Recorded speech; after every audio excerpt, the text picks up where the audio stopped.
Tony, the game you're covering tonight, South Carolina and Tennessee, both teams need a win. The Gamecocks to stay in the hunt for the SEC championship. The Vols to possibly save some jobs. Who wins? Well, the ball coach at South Carolina is not happy. They've gone 6 straight quarters without a touchdown. He may play 3 quarterbacks tonight. Tennessee's had their backs to the wall after that lousy loss to Alabama. I like Tennessee at home, but again, very close. How dire is Fulmer's situation right now? Well, I had a chance to talk to Mike Hamilton, the Tennessee AD, and he supports Philip Fulmer all the way. But you know what? He's hearing some numbers that a lot of people are hearing. For example, 11-11 in Tennessee's last 22 SEC games. All right? They haven't won a championship since '98. I think Philip Fulmer right now is concentrating on the fact that they've got 4 straight games at home. That's the key. Yeah, that may be true, but I'm also going to tell you, Spencer, that Tennessee defense is really bad. Well, Tony and I have talked about we talked about it on Wednesday. Antonio Gaines, their outstanding cornerback. Philip Fulmer has gone to great lengths. He's trying to petition the NCAA to extend his eligibility for a 6th year because of all those injuries. And I'm telling you, I'm hearing that he's not the only player on that side of the ball they're trying to get a reprieve from the NCAA on. So again, the injuries starting to mount up for Philip Fulmer on the defensive side of the ball. And when you think about it also, the financial situation here is pretty unique for Tennessee, even with all of that money in their athletic department, right, Tony?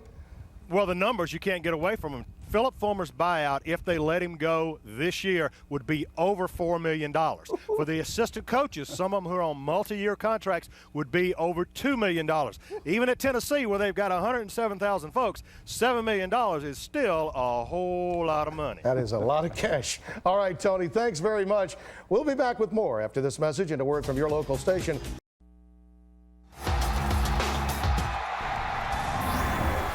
It is one of the most scenic places in all of college football. The Tennessee River in Knoxville, just in sight for the Volunteer Navy of Neyland Stadium, where the Big Orange calls home. And Tennessee, that ball walk with a little bit bigger spring in their step. Coming off a loss at the hands of Alabama last week, suddenly the Vols right back in the mix in the SEC East as they get set to take on a long-time nemesis. The head ball coach bringing in the Gamecocks tonight on ESPN. And in just about an hour on way from bowl eligibility now. So try to make sense of the SEC East. So you thought that the South Carolina-Tennessee game, couple of teams limping in after embarrassing losses last week, and now guess what? Winner of our game controls its destiny for going to the SEC championship game in December. It's a remarkable turn of events in the SEC East. It's topsy-turvy every week. It's like the Heisman Trophy race. Who wants to win it? Nobody wants to step into the forefront. And you look at the teams, the game tonight's going to be a huge game that we have on our air. Tennessee's playing well coming into this game. I think they didn't play well in their last game. But the bottom line is, if you go out and win in this conference and in this division, you're going to have to win your way out. You're going to have to earn it. No one's going to give it to you. There are no favorites. Anybody can win this thing.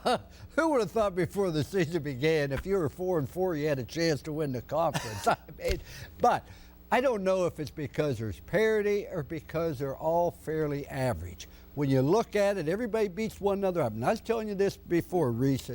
You cannot have a height all the time. For every height you have, you're going to have a depth in your life as well. One football team's up one week, they're going to be down next week. Look at Kentucky, you go all the way along the line, and it's true with life. People that are real high are also going to be real low. You know, once somebody told me it's a different team every It is a different team. Not only that, you got a different guy sitting here, and I'm getting mad. Except for who? The same team every week? No, I don't know. We aren't getting on anybody anymore. Oh, okay. Well, you know what? I said before the season, the winner of the SEC East would have 2 conference losses. Winner might have 3 conference losses before, so maybe 4, like you said. Gathering around the tee in Knoxville and Tennessee, all of a sudden, a little bit more life. They've got some business against South Carolina and the head ball coach coming up. Eric Gaines, second in the SEC, averaging nearly 257 yards per game through the air. He'll guide that Volunteer offense against South Carolina. Winner controls its destiny in the SEC East. Who would have thought that after last week? But somebody keep Virginia's what they thought, but that's when they'll play. November 24th, who knows? Conference could be on the line. But couldn't score a touchdown against Vanderbilt. They'll pitch it around against you in a little while. Back on college football scoreboard, getting set to see Arian Foster and the Volunteers take on South Carolina. South Carolina is trying to find a little direction on offense. The man to give it to him is with Steve Spurrier. Holly Rowe speaks to Steve Spurrier. Coach Steve Spurrier, you opened it up for quarterbacks this week. Who are you going to go with tonight? Well, we didn't really open it up. Chris Smalley has played the best of all of our quarterbacks. So he's our starter, and hopefully we'll go the distance. You had some question marks at offensive line, too. What do you anticipate there tonight? Yeah, our line has struggled a bit this year. But hopefully the guards and the tackles and the centers can block a bit. But it's not only been the O-line. The quarterbacks hadn't been all that great at times. We have struggled offensively. But we got a lot of good players, and somehow we won 6 games. So we're trying to accentuate the positive. All right, sounds good, Coach. All right, thanks, Holly.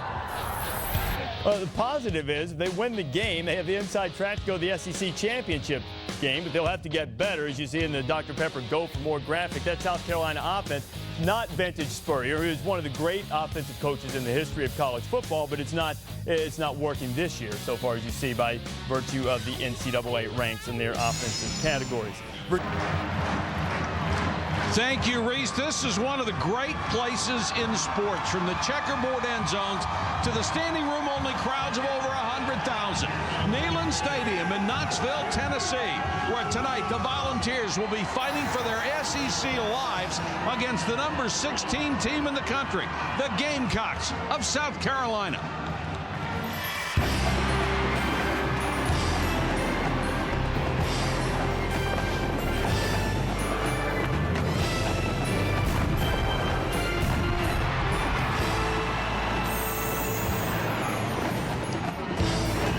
College football primetime on ESPN is brought to you by Hampton Hotels.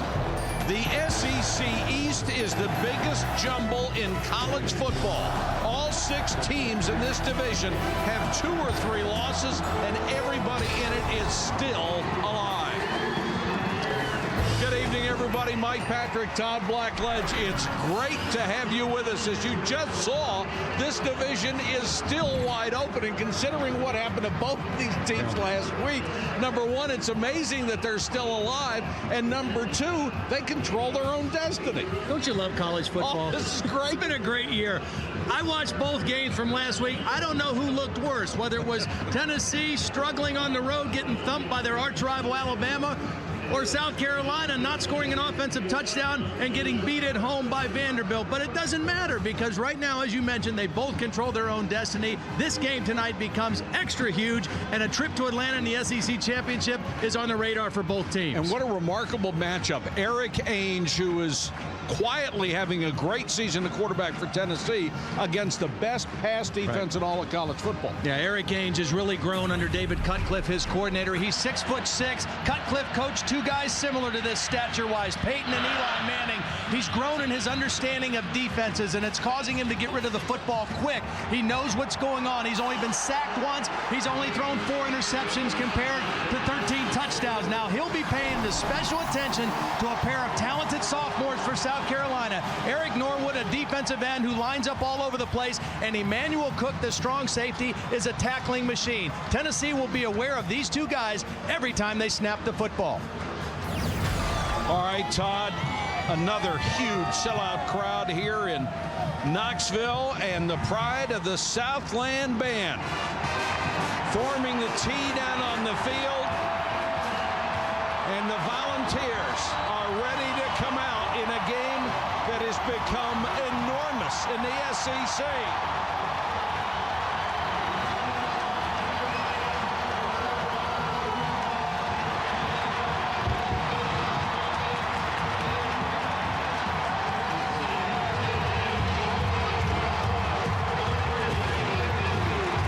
Tonight, we've got college football on ABC, ESPN, and ESPN2. Another chance for the winners to celebrate. Here we go!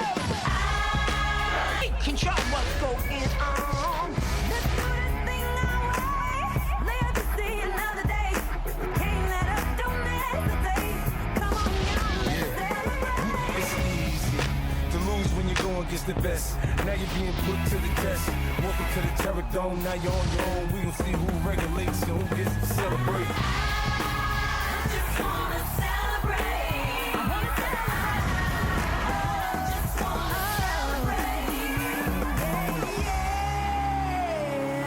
celebrate. 30,000.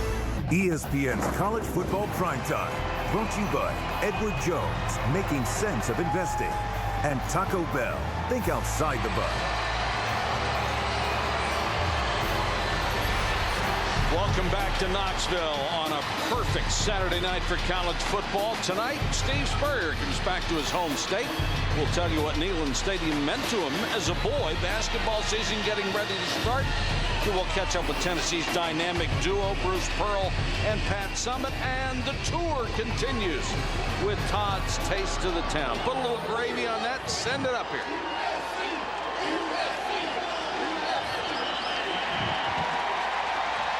He's ready, and so are we. These teams fighting for control of the division. The winner tonight will have a huge leg up on it.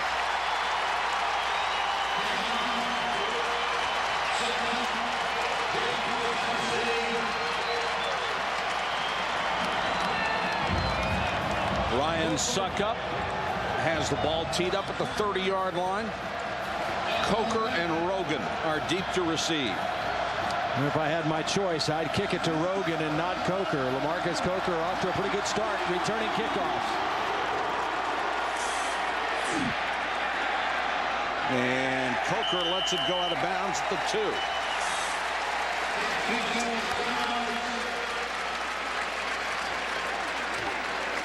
They have choices here. Take the ball at a predetermined spot or make him kick it again. Here's Thomas Ritter. Free kick out of bounds on the kicking team. Tennessee chooses to take the ball at the 35-yard line. First down. To tell us about the Volunteer offense, here's Pat Summitt. At quarterback, Eric Ainge is on pace this year to pass for 3,000 yards. Only Peyton Manning has done that in a season at Tennessee. Alongside Eric, Chris Brown is redefining the tight end position in David Cutcliffe's offense. Chris already has 5 touchdown catches. Up front, the leadership role belongs to senior left tackle Eric Young, who hails from Union, South Carolina. Eric is making his 21st consecutive start. Pat, thank you so much. Arian Foster with a little swing pass on first down. Picks up a couple. It will be 2nd and 8. And Tennessee right away into their no-huddle offensive attack. It's not necessarily a hurry-up offense, but it is prevent South Carolina from substituting type offense. Ainge gives again to Foster. He's hit and stuffed. Here's that Gamecock defense from Jasker Brink. These guys can play. They're going to be all over the field tonight. Passing down for Tennessee. They have allowed 2 sacks. Count them, 2 all year. Pressure coming. Ainge throws incomplete. Munnerlin knocks it down. Let's go to Holly Rowe. Well, guys, this Tennessee offensive line is the strength of this offense. They've given up the fewest sacks in the nation. But defensive end for South Carolina, Eric Norwood, said this week, hey, we know they've given up very few sacks, but that is going to change tonight. We already saw them force a punt on the first possession. He said Kentucky came into the game not giving up many sacks on Andre Woodson, and we got to him. Guys, if there's a guy that can make that happen, it's Norwood. He's so good, his teammates call him Mister. Pretty good nickname, and he has 5 sacks this year, Holly, number 6 in the SEC. Munnerlin deep for Colquitt's punt.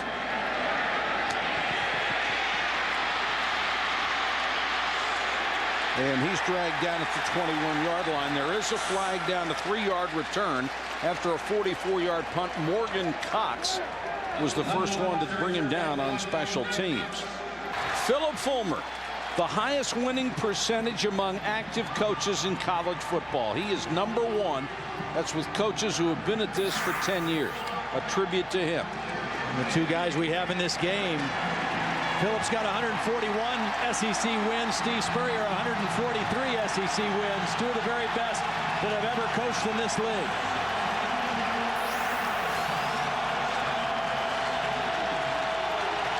Boyd is the starting running back. Chris Smelly, the redshirt freshman from Tuscaloosa, will get the start at quarterback. Boyd stuffed at the line of scrimmage. Lost a couple. To tell us about the South Carolina offense, here's Jasper Brinkley. Start off. Jasper, thank you. 2nd and 13 as the running play got absolutely nothing. Tennessee with a familiar 4-man line. Here's the handoff to Davis, trying to get outside. No dice. To tell us about that defense, here's Bruce Pearl. Tennessee's defensive line features a pair of bookend seniors in Xavier Mitchell and Antonio Reynolds at the end positions. At linebacker, junior Gerard Mayo, truly one of the team's best leaders. He starts in between Ryan Carl and Rico McCoy. And the point guard of the intramural basketball team, that's safety Jonathan Heffney.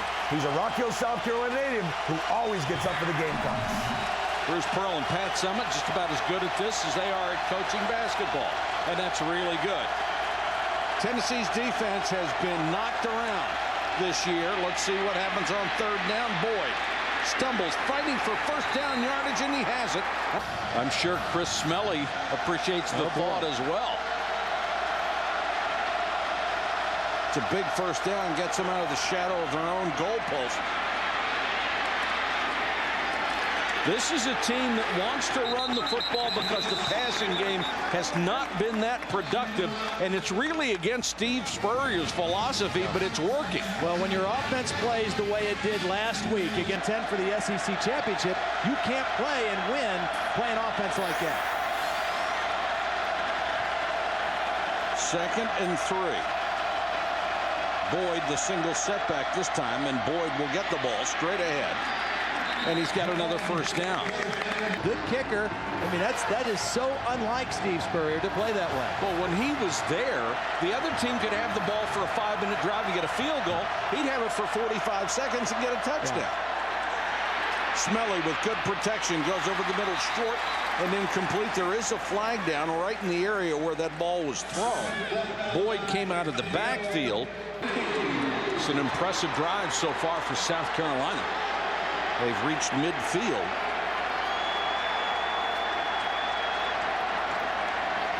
Smelly, short set, throws, complete.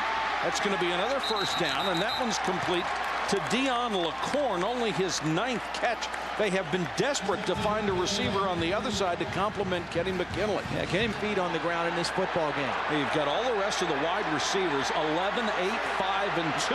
McKinley's in the direct snap right now at quarterback. Smelly is out in the slot. They'll give it to Boyd.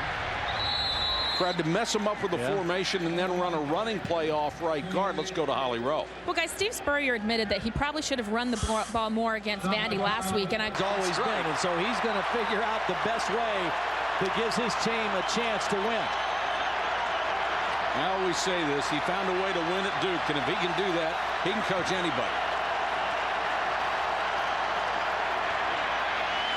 Smelly with time and incomplete. That was intended for his tight end, Jared Cook. McCoy, the linebacker, was the closest defender to him.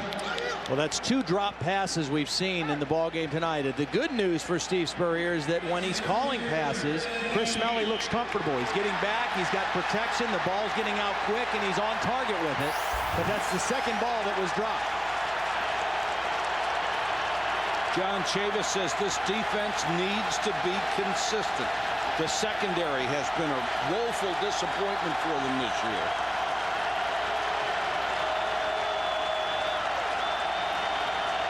Smelly in the shotgun. Blitz coming, and they got him this time. Smelly goes down at the 40 for Gerard Mayo, the middle linebacker, with his 1st sack of the year. Well, he's in a stand-up position, and then he just comes in between the guard and the center, and nobody touches him. And, you know, that's a breakdown. A quarterback has no chance when pressure comes inside right up into his face that time. Seaver Brown, the guard, went outside. He came inside and was untouched. Yeah, I mean, the rule of thumb is you got to step inside and stop that move. And if anybody comes free, he comes from as far outside as possible. Suckup, one of the great two-way kickers in college football, will punt to Heffney. 4 years in a row, he's been the primary punt return man for this club. They've never had that before. 32 yards on the kick, no return. Nothing, first quarter from Tennessee. I think it's football primetime is available on ESPN HD, presented by Pioneer Kuro HD TV. South Carolina, if nothing else, turned the field over, and Tennessee will start from its own 10-yard line. Maybe a yard to Foster up the middle, and Marvin Sapp led the charge on defense. Number 53, the middle linebacker, and he's in there because Jasper Brinkley, who was their only preseason SEC choice on defense, was hurt early in the season, lost for the year. And David Cutcliffe thought he was the best defensive player in the SEC before he got hurt. Again, this no huddle is not a hurry up as much as it is make them line up, show us what they've got, and don't let them substitute personnel on defense. Foster. It's about 3 this time. Let's take a look at tonight's X Factor presented by Dell. Well, for South Carolina, they've got to protect their quarterback. 7 sacks last week. They've already given up 1 in their first possession. Tennessee, I think the key is to run for 150 yards or more. That's right around their average, and the one weak spot of this South Carolina defense has been their ability to not stop the run. About 178 yards a game they've given up to go with that outstanding pass defense. But third and passing situations like this plays right into their hands. Ainge throws incomplete. Had a man, threw it at his ankles. Briscoe, the 4th of the kicking Colquitt family, will punt to Captain Munnerlyn. Big rush, collision, and a flag. Colquitt went down as Cliff Matthews came in on special teams on 4th and 6. It's a personal foul. It's a 15-yard version first down.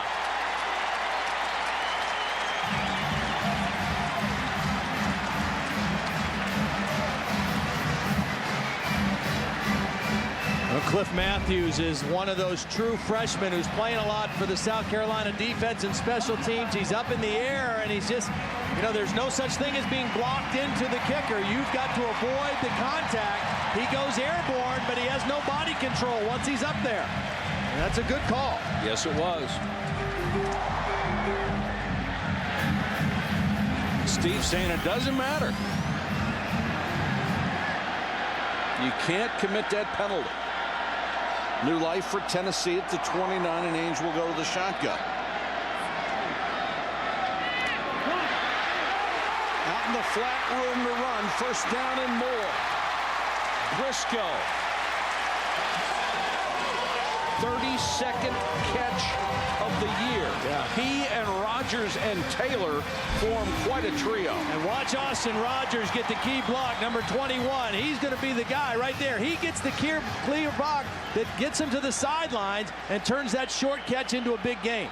Those receivers on those kind of screens have to work with each other.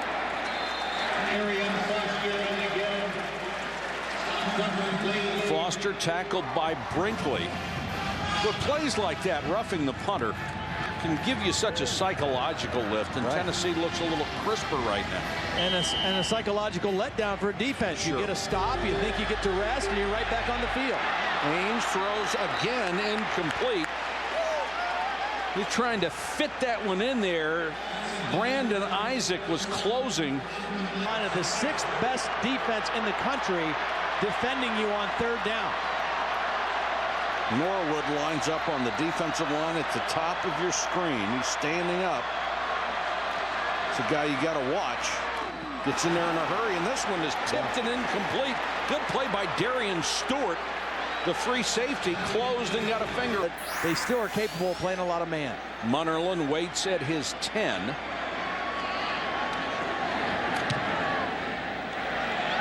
Pretty kick by Colquitt. Munnerlyn, fair catch at the 7. 37-yard kick, no return. Tennessee and South Carolina have yet to score.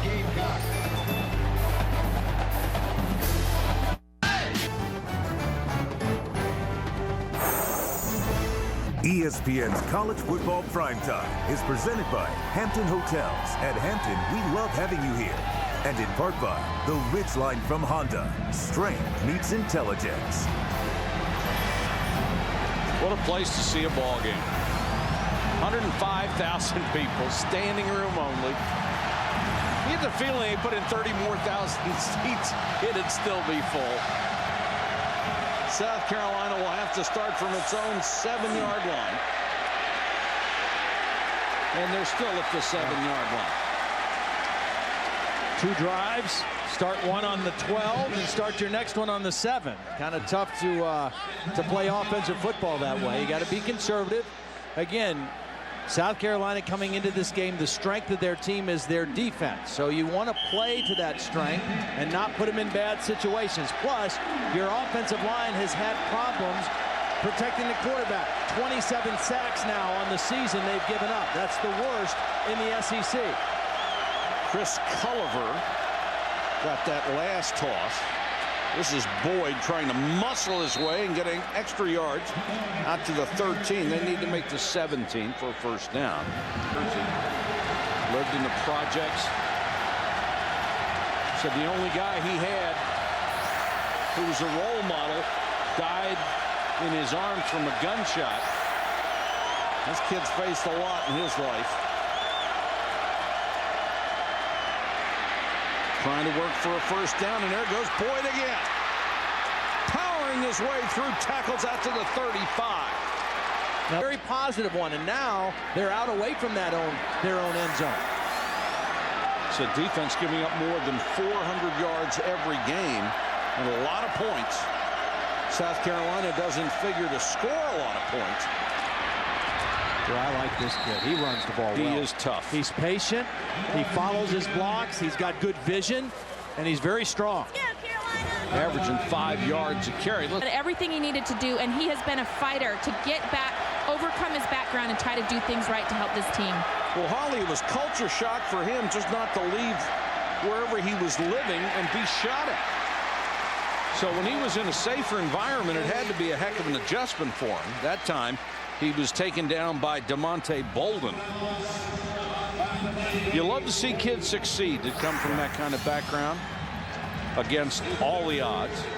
And he is approaching 2,000 yards for his South Carolina career. That'll get Mike Davis in for a chance to run a little bit. Another big third down situation for South Carolina. Probably throw the football this time. Let's see how the protection holds up on this third down play for the Gamecocks. Tennessee showing pressure with a 5-man front. Here they come.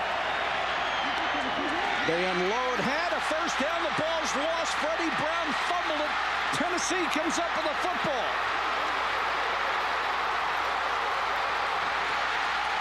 And it's Eric Berry all the way to the 5. And a flag. 47-yard return. It looked like D'Angelo Willingham knocked the ball down after Freddie Brown appeared to make the catch over the middle.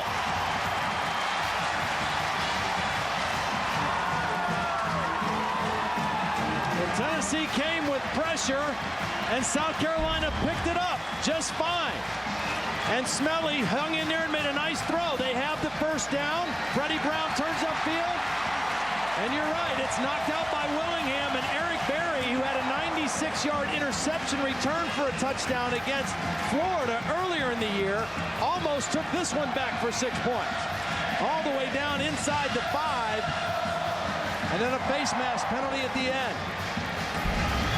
Now they're going to take a look at this for instant replay, but it certainly looked like it was a legitimate catch, and then the ball was knocked away from Brown for a fumble.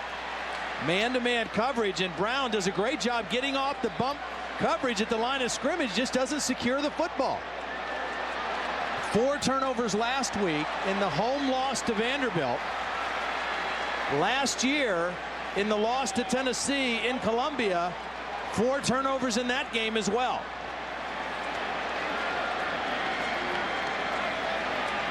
After review, video evidence confirms the call of the field. First down,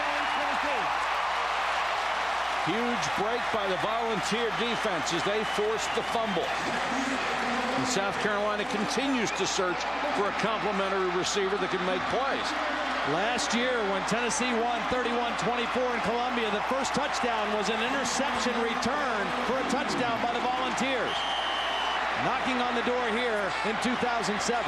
LaMarcus Coker is the tailback for the first time. He dives ahead inside the 2. Coker, a sophomore, 5'11", 195. Got 3 guys who can play that tailback spot here in Tennessee. Montario Hardesty the other, although he is nursing an ankle injury.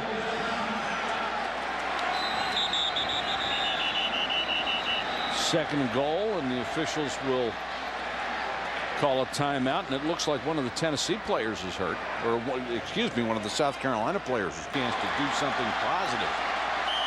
Second and goal. Foster back in. Leans at the goal line, no signal yet. Third down. Well, this has been an area that has hurt Tennessee. Third down and short. This time third and goal from the 2-yard line, or just inside the 2. They've not been a real effective short yardage team so far this year, but this is a situation after the turnover. They really need to punch this one in and get on the board first. And Foster, almost 230 pounds, is their big back. He'll get another try. It'll dive. I don't think so. If he did, it was second effort. He didn't have it at first. I think he ended up in the end zone, but I don't know if he got it there the first effort. Now they give him to him. I will never understand the officiating that allows that kind of call to be made. The umpire is 2 feet away. I don't think he got it at first. He tried to dive. Now, was he down or before he got the ball over? You see, he ends up with the ball across the plane for the touchdown. The only question was he down before he reached with the football? It looked like he was on some bodies instead of any part of his body on the ground. Now, one of the reasons maybe you hesitate, you call that a touchdown, it's reviewable. If you call that down, it's not a reviewable play. So the referees are instructed to err on the side of calling it a touchdown because it can always be looked at. And make the call. After review, ruling on the field is confirmed. Touchdown. So Tennessee takes the lead.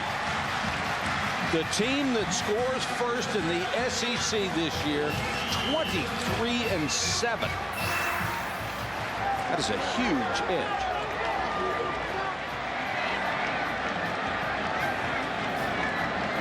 Lincoln for the point after.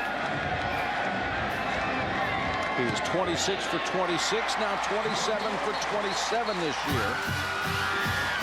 And Freddie Brown's fumble leads to the first score of the ball game. A Tennessee touchdown.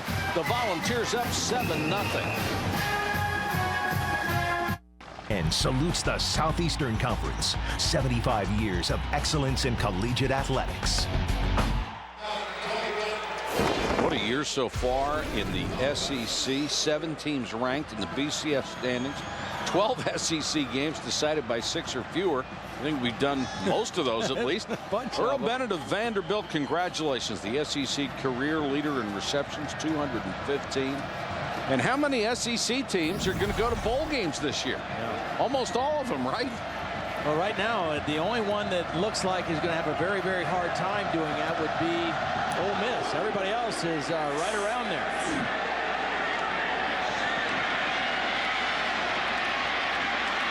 Kickoff taken by the fullback, Patrick DeMarco. Check in with Reese Davis. Reese. On ESPN2, about 90 seconds away from halftime. Neither team has been able to score in that defensive struggle. Jayhawks one of the 5 unbeatens left. All right, Reese, thanks very much. South Carolina starting from its 37, and Chris Smelly stumbles over the 31-yard line. Well, he stumbled, but he was going to get sacked if he didn't fall down because Robert Ayers, number 91, ran right around the left tackle, Jamon Meredith, and would have been in the backfield. As it was, Chris Smelly sacked by himself. Actually just tripped over Corey Boyd I don't know who gets credit for that sack. Do you? I mean, they don't give it to Corey Boyd. Corey Boyd doesn't want it. Unless that's a team sack for Tennessee, a team sack. But it's a loss of 7.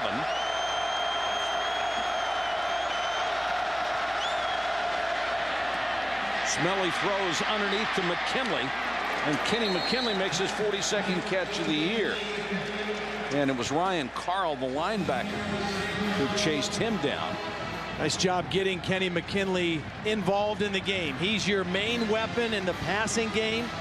That's his 42nd catch on the season. Had a 7-catch, 102-yard game against Georgia. 4 for 107 and a couple touchdowns against Mississippi State. Get him involved in the game early. They're involved here at Tennessee, trying to take control of their own destiny in the SEC. They're up 7-0 at the end of a quarter.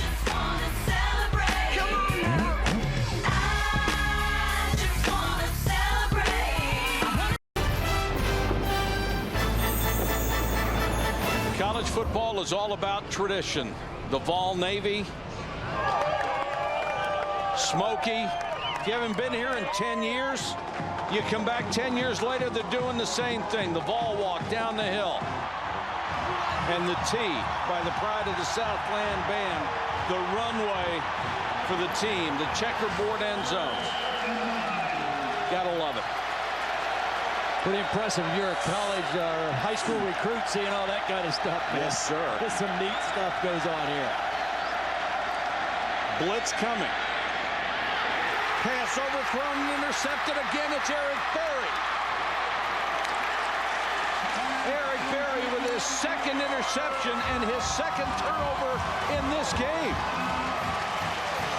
Well, it was the pressure that caused the high throw. I think it was DeMonte Bolden again. Watch the pocket collapse, and the pressure come right up inside by Bolden.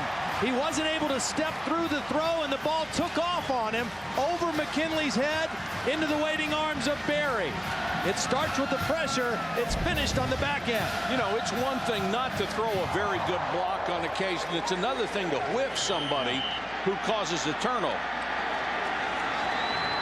Can Tennessee take advantage of this one? Ainge from the 45. LaMarcus Coker is the running back. Early turnovers last week at home allowed Vanderbilt to get up to a 17-0 lead in that game. Blitz coming. They pick it up. Ainge throws. Too far and incomplete. Intended for Lucas Taylor. Covered by Munnerlyn. Reese Davis, our SportsCenter 30 at 30. Kobe Bryant to the Chicago Bulls. That coming from our Chris Sheridan. SportsCenter after the game. Stay current, ESPN News. Reese, thanks very much. From the 45, Ainge gives it to Coker.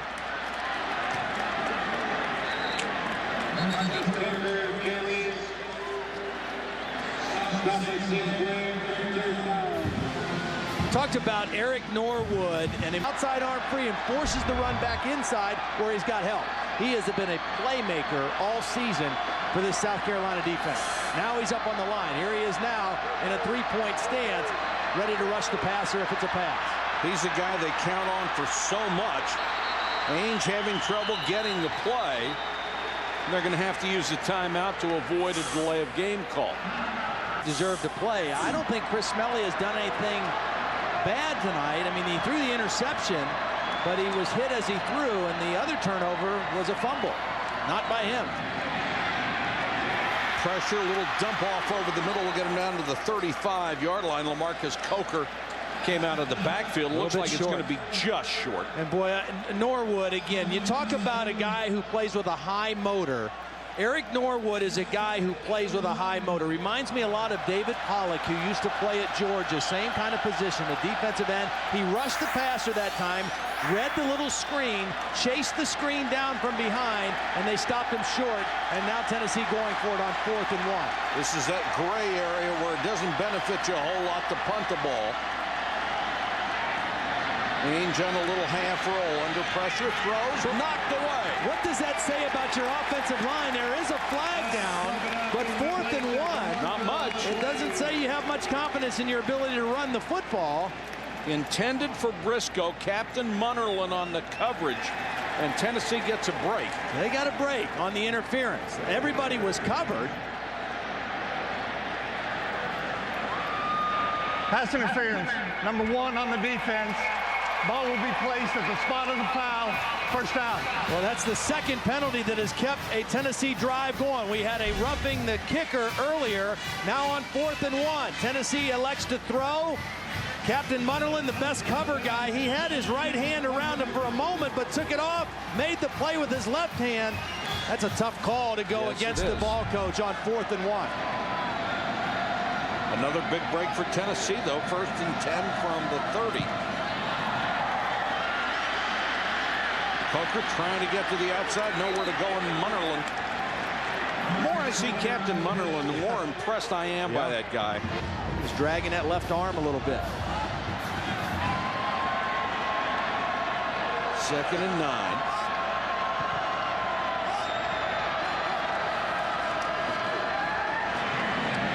In the flat, complete to the tight end for not much. Stocker made the catch, and Brandon Isaac cut his legs out from under him, and Isaac is going to be a little slow to get up. Well, a big play right here for South Carolina. They've overcome the situation. They've got a chance to hold Tennessee again now on 3rd down and 8. 6th best team in the country on 3rd down defense coming into tonight. Ainge to the shotgun. Throws underneath, and they've got a first down. Good catch by Quentin Hancock. That's only his 6th grab of the year. A nice job by Hancock turning upfield after the catch, not trying to go sideways and make a huge play, but getting his shoulders upfield after the catch and making sure he gets the first down. Here's the catch. Watch him turn straight up the field now, get north and south, and make sure he gets that first down. Coker, the single setback, 3 wide receivers. And now Brown comes in motion and goes out as a blocker. Well, you see the speed. Look at that swarming defense. They had 7 white and red jerseys out there. Yeah, they do a knee injury back in September against South Carolina State, and yet they still have been plugging along, playing excellent defense. Tough sledding on a run for Tennessee. 10 carries, 12 yards. Ainge may have had his arm hit just as he threw. That's why it was so off. And time coverage is a lot more for Eric Ainge tonight. Hardesty is in for the first time at Tennessee's tailback spot. Ainge down to the 6-yard line. 1st and goal for Tennessee. Well, they went after a freshman. You saw Brandon Isaac get hurt, come out of the game. Addison Williams, number 7, is a true freshman. And Eric Ainge looks for the matchup. He finds it. And he goes one-on-one against Addison Williams on the slant route. Nice job by Austin Rogers creating some separation, and Eric Ainge finding the matchup that favored his offense. 1st and goal from the 6. Play action. Ainge wants to throw, gets it out in the flat. Complete down to the 4 to Coker. And Carlos Thomas got him. It's a big defensive possession for South Carolina, trying to keep him out of the end zone. This is a South Carolina offense that hasn't scored a touchdown in 6 quarters, now 7 quarters. You just wonder how many points they're capable of making up.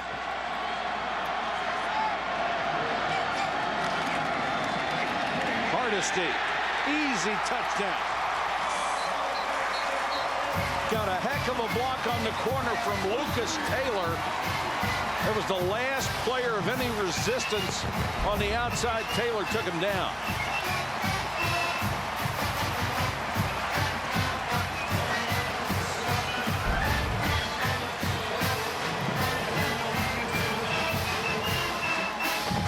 A 44-yard drive after the turnover. Almost 5 minutes off the clock.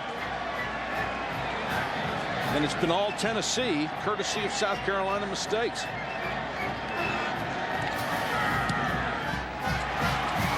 $14-0. Volunteers here at home. Will it be smelly, or will there be a quarterback change? Bruce Pearl and Pat Summitt, the two coaching basketball stars. Bruce Pearl showed up, bared his chest, painted himself orange, and Pat Summitt really appreciated that kind of dedication. And she returned the favor, dressing up as a cheerleader for a Tennessee men's game. Tell you what, that school spirit. Then she sang Rocky Top, and we finally found out something Pat couldn't do. She can't sing that well. Holly? No, but she can do a lot of other things very well. And you guys really hit on that unique dynamic between these two coaches.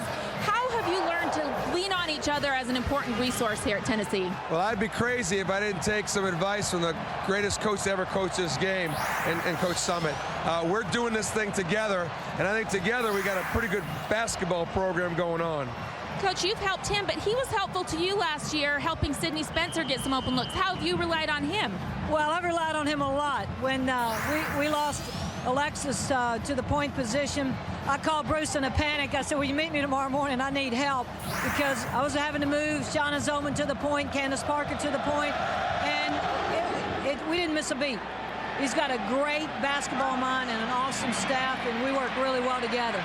Well, both of you are in a great position. You have 4 returning starters. Coach Pearl, you're picked to win the SEC on the men's side. What are your expectations? You know, just more of the same. You know, we've exceeded expectations the last couple of years. I like my roster. We're as deep as we've been, and we're still hungry. You know, we lost to go to the Elite Eight last year. Tennessee men's basketball's never been past the Sweet 16, so we're hungry to continue to build on what we got started. Coach Summitt, I'll never forget after the national championship for the women last year, you told me championships are won in the offseason. How was your offseason? You know, Holly, I thought our team worked really hard in the offseason. They welcomed 4 new talented freshmen. We're excited and ready to go. All right, well, guys, my last question for them was, when are we going to see them out here in cheerleading outfits or something for the football team? You guys need to work on that. What's that now? Work on the support for Philip, you know, with a cheerleading outfit or something. Oh, I'll tell you what, there's nothing we wouldn't do for Coach Fulmer. I guarantee you. I get here early before the game. We get the students all fired up. I do as much tailgating as anybody. All right, we want body pink, Coach, but thanks for joining us. That's done. I guarantee that's done.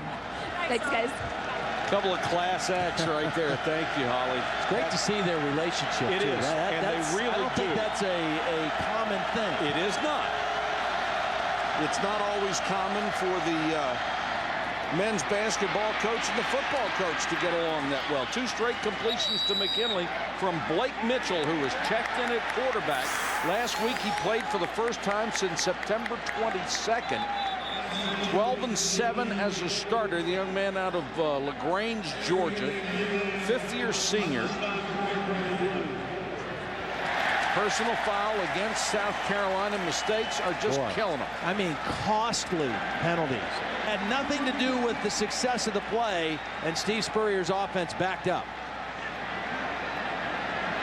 And he wants an explanation. It's 1st and 10. Blake Mitchell, 2 years ago, is the quarterback that led South Carolina to their first ever win in Knoxville, 16-15. He was 22 of 36 for 242 yards and a pair of touchdowns in that big win here 2 years ago. Number 5 all-time in passing, yards, and touchdowns. Checking with Reese Davis. Reese? All right, Mike, get you up to date on. Reese, thanks very much. South Carolina shooting itself in the foot so far. They've got a second and very long here. Pressure coming. Pass complete again to McKinley. He's up to the 45-yard line. A lot of twists and stunts by the front 4 of Tennessee trying to create more confusion for the South Carolina O-line. 3rd and 2. Davis, the tailback on the toss, never had a chance. Hit in the backfield immediately by Ryan Carl, who comes up from the corner. The outside linebacker and a perfect form tackle for a loss of 2. Well, here he is. Ryan Carroll is just going to get right into the backfield and make the play. Quick read. He beats the block of Garrett Anderson, number 70, who is trying to get a piece of him, but just a quick move by the senior Ryan Carl. Suck up to punt.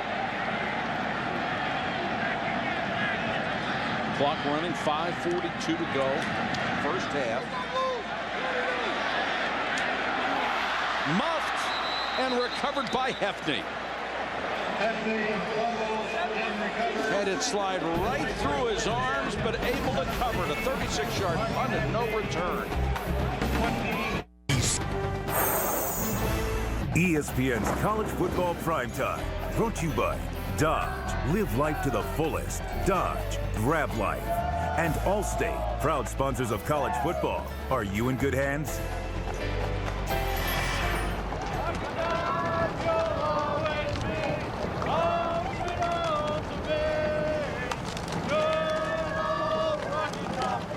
Even when the band's not playing, they're singing that song. And you know, everybody knows that part of the song, but that song is, the rest of the lyrics are kind of bizarre. The rest of it is that. But if it's kind of bizarre.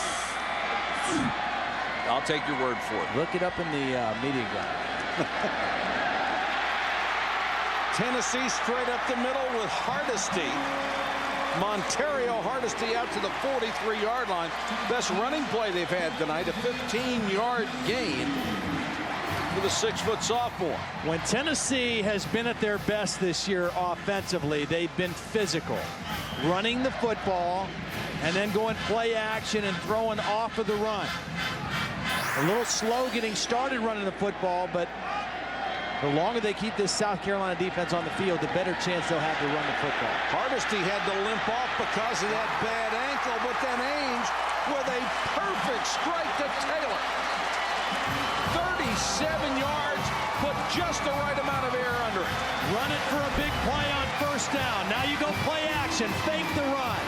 Get a single matchup because South Carolina's bringing extra bodies in close to try to stop the run. You got one-on-one against Munnerlyn, and it's a perfect throw by Eric Ainge in there before the safety could be there to help. Stewart couldn't quite time it.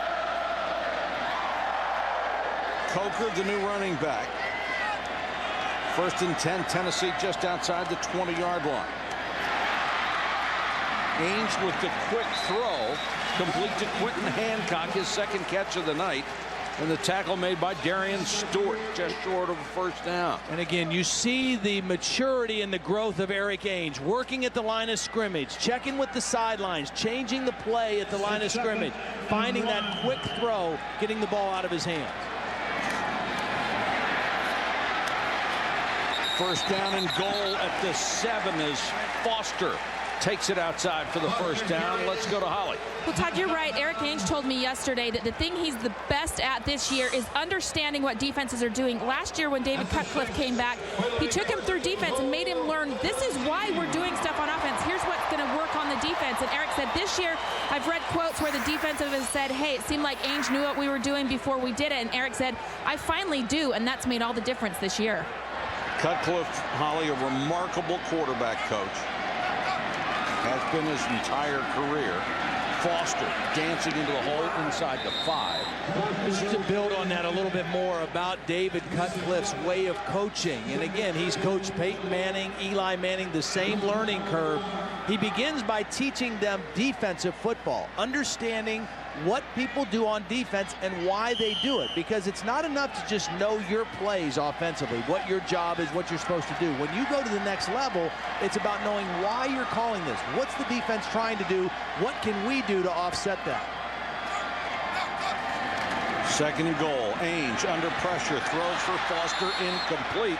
The pressure being applied by Marquis Hall, who's been playing with a sore knee most of the year, but he... South Carolina's offense trying to talk it over. Last year, Tennessee nearly 50% on 3rd down conversions. This year, off by about 20%, down in the 41% range. Well, if they hit this one, they'll be 50% for tonight. Ainge short set. Touchdown. Josh Briscoe.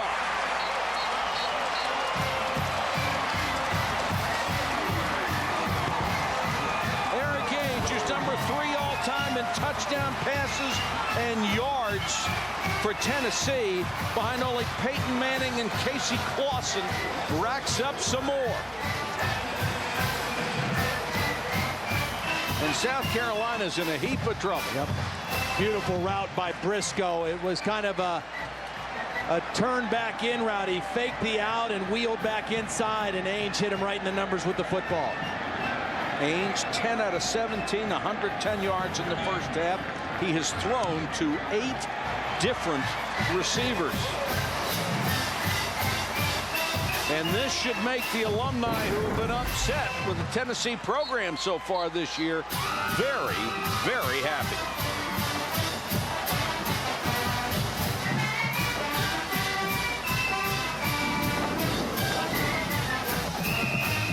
Lacked in size, he made up for in hustle, dedication, and respect from his teammates and coaches.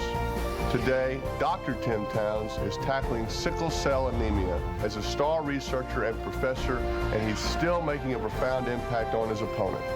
The SEC, a story of character. Here is tonight's trivia question. Tennessee has won 414 games here at home at Neyland Stadium. That's the second best at a current home venue. Who's the first? I might actually get one. Think about it. We'll give you the answer shortly. 77 yards on that drive. Check it, 72. In 7 plays. Culliver is deep to receive. South Carolina desperately needs a spark with 4:39 to go in the half. Culliver from the 5. And they won't get the spark on the return. He's up to the 25-yard line. Let's take a look at the touchdown now. Beautifully designed play because South Carolina is going to have 4 defenders in here, but there's only 3 routes. This route will occupy 1. The tight end's going to actually occupy these 2, and then it's Briscoe's going to go out and come back in and catch it for the touchdown. One guy takes one guy deep. The tight end occupies 2, and then Briscoe runs a beautiful route into the end zone, and Ainge finds it for the touchdown. That's excellent execution in the red zone. Mitchell stays on at quarterback. Short set, throws that one sort of sidearm to McKinley. McKinney makes his 5th catch of the night. Got a red zone alert on the Ohio State-Penn State game. Tennessee, 2 of them came on breaks, and 1 they produced a nice drive all on their own. Huge mistakes by South Carolina tonight have contributed to them being in a 21-0 hole.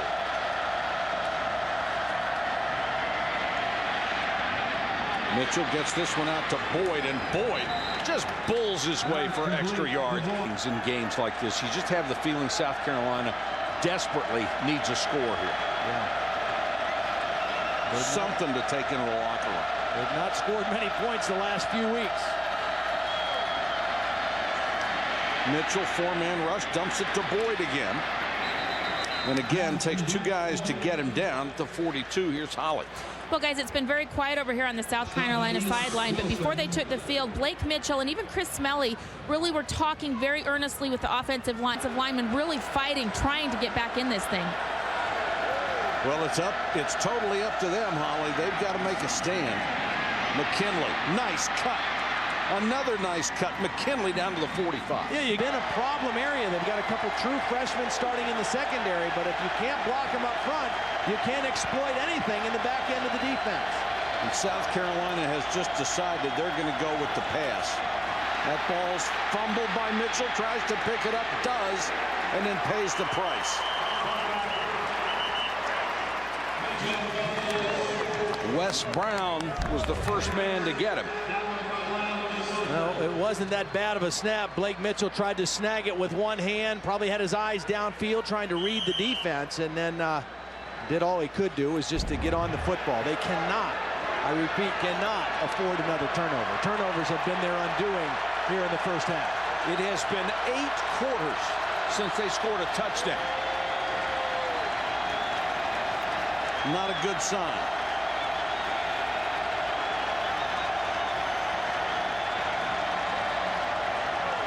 Blitz coming. Pressure. And batted down by Ryan Carl, the linebacker. Let's check in with Reese. All right, Mike, coming up on the Pontiac Performance halftime report. And Reese, what a performance by the Georgia Bulldogs. 3rd and 13. They're on their feet here in Knoxville. Mitchell throws incomplete. McKinley had it. He would have been shy of a first down anyway, but was separated from the ball by Ricardo Kemp.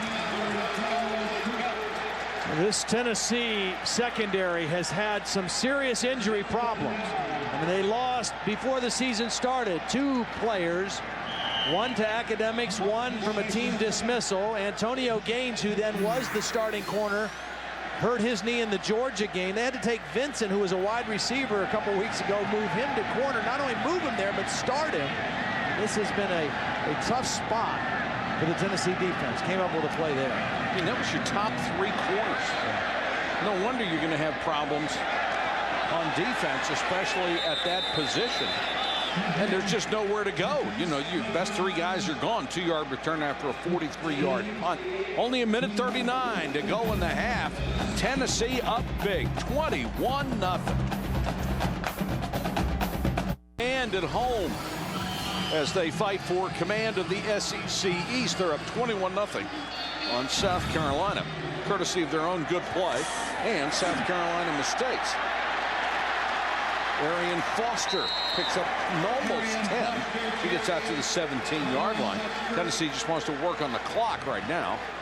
They're going to look at it. It's just kind of an amazing situation for Tennessee coming into the ball game.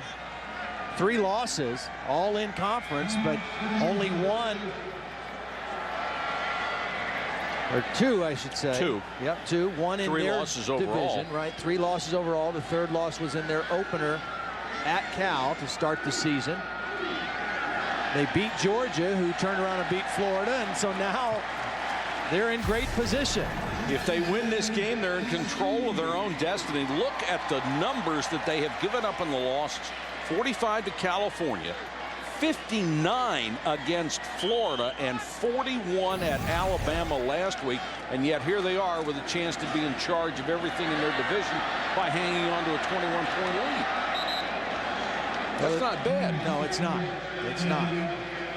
The thing that Tennessee can't do, I mean, they can do right now because there's coming under a minute in the first half, but in the second half, they've got to come out and still be aggressive because their defense has not proven itself this year that they're going to be able to shut out South Carolina the rest of this ball game. They've played well in the first half, but very important for Tennessee's offense to come out in the second half and keep this aggressiveness that they have. South Carolina uses its first timeout. Sir, the question, if you recall, Neyland Stadium had 414 wins here for Tennessee. Who has the most wins? That's number 2. It's got to be Georgia Tech because it's the oldest stadium in the country. It's got to be Georgia Tech. Wow. Good one, my man. That's 1. Good one. How long have we been doing this? 2 years? Yeah. That's 1. Very strong. I'll get another one 2 years from now.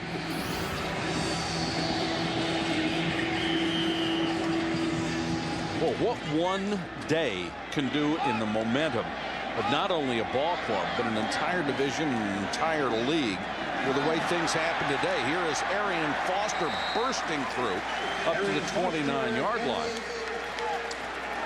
I mean, the noise around here was, geez, we're really bad, all the stuff that's happening to us. After this game, they could be saying, hey, here we are back where we're supposed to be. Well, the goal for both these teams starts with winning the East and earning a trip to Atlanta. And then it becomes win the SEC championship. Ainge wants to throw out in the flat, and they'll get out of bounds to stop the clock with 49 seconds. So now that they're not penned back in their own end, maybe Tennessee looking to try to move the ball a little bit. Well, they don't want to do anything that hurts their cause because they have played a beautiful first half. They've capitalized on the turnovers. They've shown a good balance of run and pass in the first half. Nothing wrong with going to the locker room with a 21-0 lead. And I'm sure David Cutcliffe telling Eric Ainge, if you throw, just be smart where you go with the ball. Run a little draw. Foster. That'll stop the clock up at the 40. Should be enough for another first down. South Carolina's defense is just hoping to get to the locker room to get a break. They've been on the field a long time. They've had their backs against the wall. When you have to overcome turnovers like that and you're in your own territory, it just feels like you're playing uphill defensively. Yeah. I'm sure that's the way they felt this whole first half. They need to regroup at halftime with Tyrone Nix, their defensive coordinator. 2 of the touchdowns set up by turnovers. Only one really generated by the Tennessee offense. Lucas Taylor makes the catch. The South Carolina 41. Still plenty of time to go, and 2 Tennessee timeouts. That's right. 2 timeouts. The clock stops as they're moving the chains, and now you're in a position where you can be a little more aggressive. Another couple completions. You get into field goal range for Lincoln, and you've got both timeouts in your back pocket. Ainge again underneath. That's not going to get too much to Briscoe. First timeout used by Tennessee.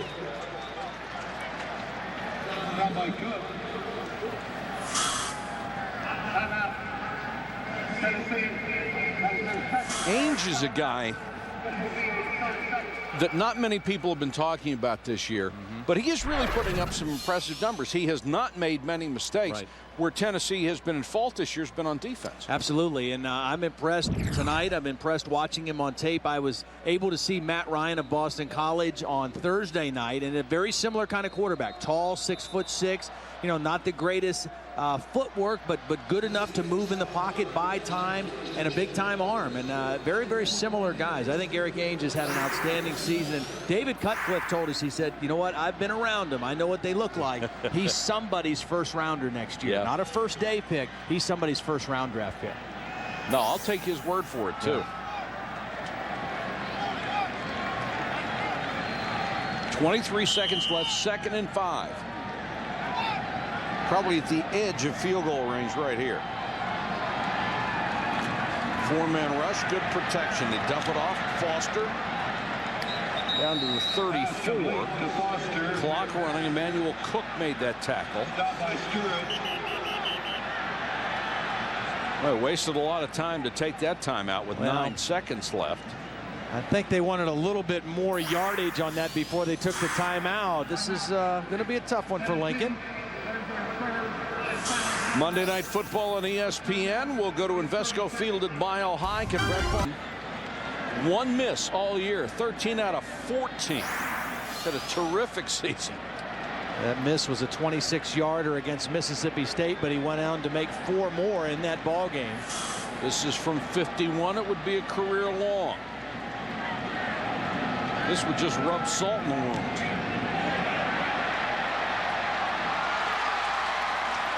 Plenty of distance, but wide right. And South Carolina dodges the tiniest of bullets with 2 seconds to go in the second quarter.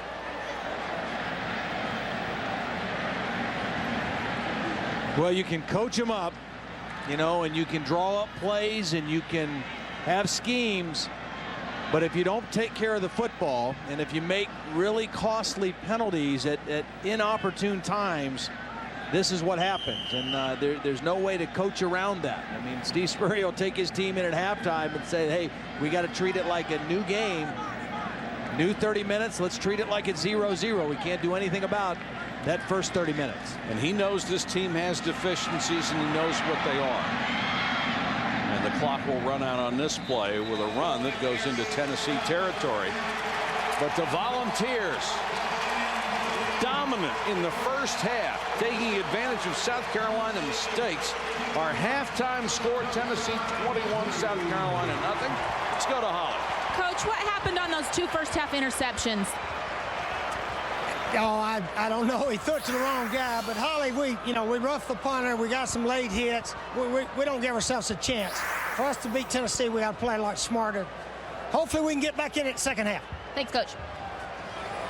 All right, Holly, 21-0. Volunteers. Let's join Reese Davis. He has the Pontiac Performance halftime report. I won his agent. Well, see, I think the key is getting his talent. If you have that, then you can get his agent. Well, you've got a lot of talent, but he's not hitting 50 home runs. Tennessee's up 3 touchdowns. The Pontiac.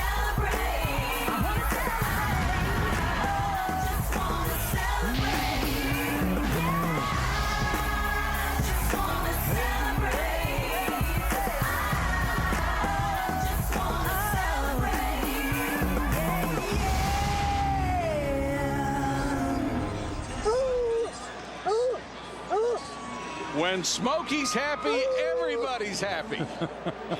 And it is a big first half for Tennessee. They dominated this game, 205 to 46 total yards.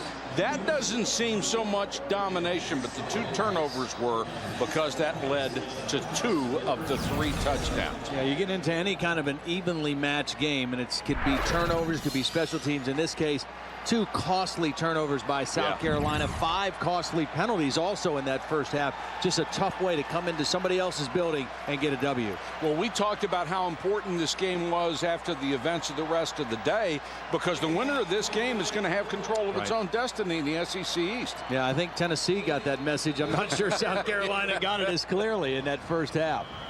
Yeah, maybe the wake-up call is just coming now, and they're going to need it.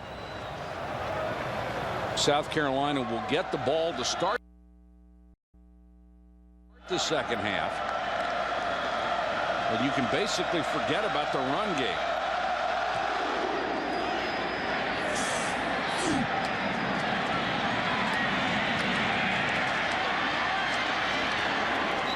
And Culliver returns out near the 25-yard line.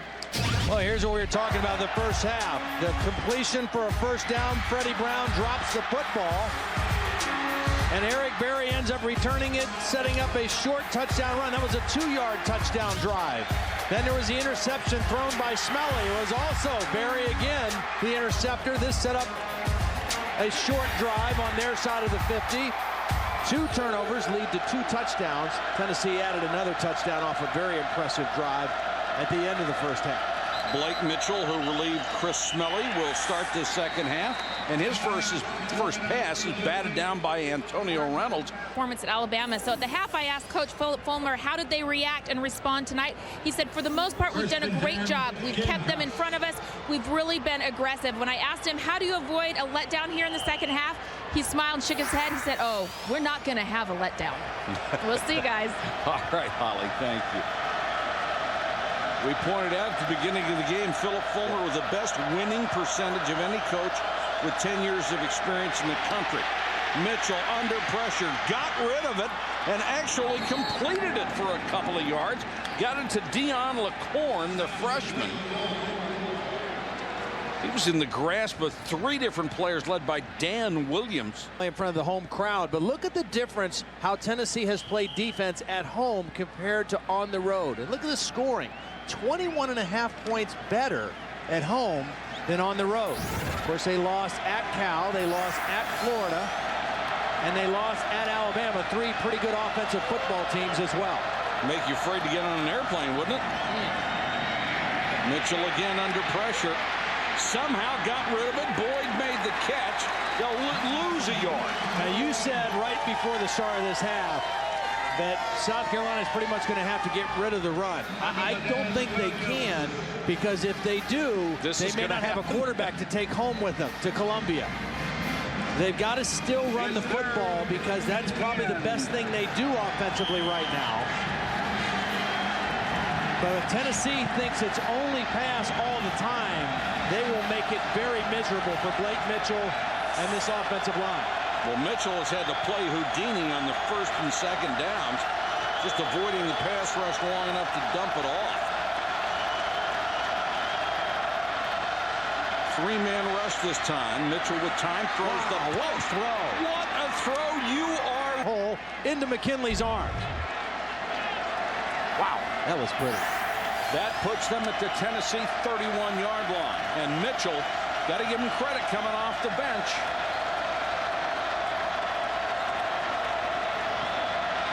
Under pressure, throws the out. The receiver, McKinley, kept going up the field, and D'Angelo Williamson had the coverage.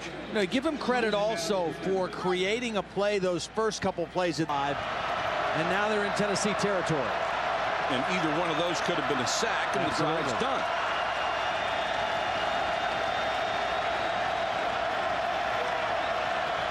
Second and 10 out of the shotgun. Blitz coming underneath screen. Good call. Boyd. First down to the 19-yard line. Right call as the offense coordinator. This is not his first rodeo.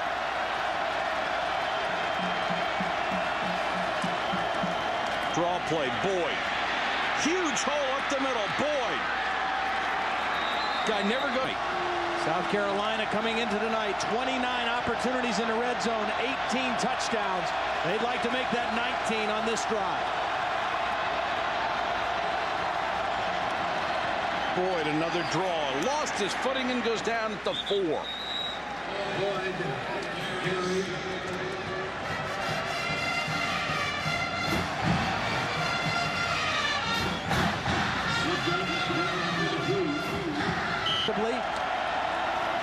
It's a run or pass down. Brown, LaCorn, and McKinley, the wide receivers.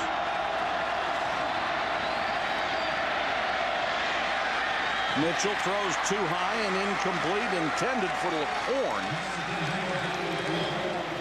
Coverage by Brent Vinson. Nice idea moving Blake Mitchell out of the pocket just a little too high because LaCorn had a nice spot there in the back of the end zone, and Tennessee had kind of lost track of him. Mitchell just couldn't get that ball down enough. They don't make it here, you wouldn't kick a field goal, would you? Or would you? Boy. I think you got to come away with something. I think you need points no matter what. Big rush on Mitchell. Has time for the back of the end zone. Too high and complete. Especially after the way those two plays look. Yeah. I think you got to kick it and get 3 points.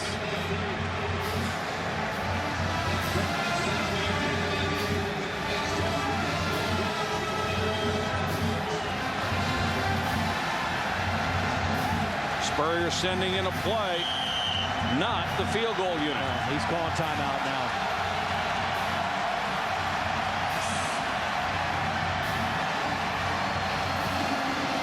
They have to burn what might be a very valuable timeout with 10:50 to go, third quarter. Welcome back to ESPN's College Football Primetime presented by Hampton Hotels. 4th and goal, South Carolina. 2nd down and 3rd down. Tennessee played zone. I think Steve Spurrier was expecting man. Didn't get the look he wants. What will they play on 4th down? Lining up like it's man with pressure. Mitchell under center. Boyd's in a slot. Mitchell throws for the end zone. That could easily be a flag. But it will not be. They lined up and showed man and dropped out. And I think they got double coverage on Jared Cook, number 84. Mayo was right there, certainly. Here's Jared Cook right here. He's going to work into the end zone. He's the biggest target in there at 6'5", but he gets doubled inside and outside. There is contact by Mayo, who had no idea where the football was. That could have been called very easily. Oh, that's got to be interference, don't you think? Yeah, I do think so. On a 4th down play like that, yes. But Tennessee comes out of it with the football, and South Carolina comes out of it with no points. And now Foster attacks the middle of the line of scrimmage. It's one thing if the official signals an uncatchable pass, but that was not an uncatchable pass. No. And there was contact by Gerard Mayo. And the reason you can call that is because he had no idea where the football was. He was not making a play on the ball. He was just playing through the body of the receiver. Foster as Norwood closed from his defensive end spot. And I know you want a touchdown to capitalize, but I think you need points more than anything just to pay off something good that you did here to start the 3rd quarter. 3rd and 8, Ainge, who's been sacked twice all year, to the shotgun. Draw to Foster, and Foster knocked down in the backfield. 2009-62, that's 3,900 over capacity.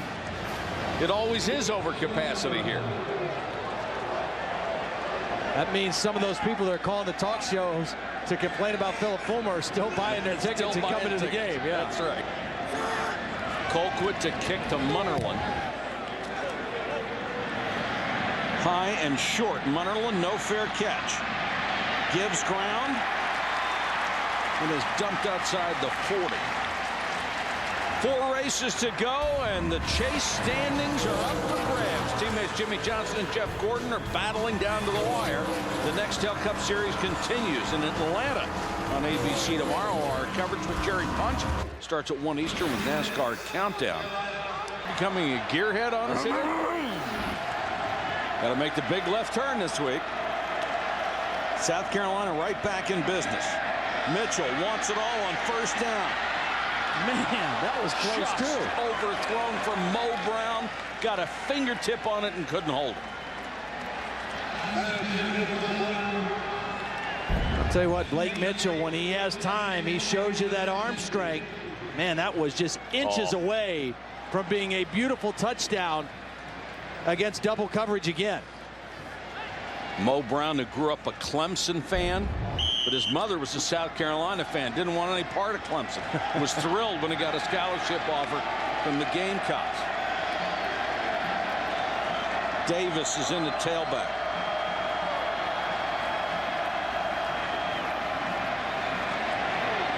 Mitchell under pressure. Sidearms it out of there. Nice And Saunders makes an enormous target, too. He's 6'5", 280. 280. You want to be a defensive back seeing him coming your way. Mitchell for the end zone, got a chance, tipped it incomplete. Saved the touchdown. D'Angelo Willingham got back and got a hand on it. Well, the only reason he got a hand on it is because the ball tailed inside too much. You've got to throw this thing to the outside shoulder to the back pylon. See that ball move back inside, and that enabled the defender to get to the ball. If this is thrown over the outside shoulder, it's a touchdown for South Carolina. Mo Brown had a step. You know, you tell your quarterback that aiming point is that back orange pylon on that throw. Throw it to the back corner and let the receiver go get it.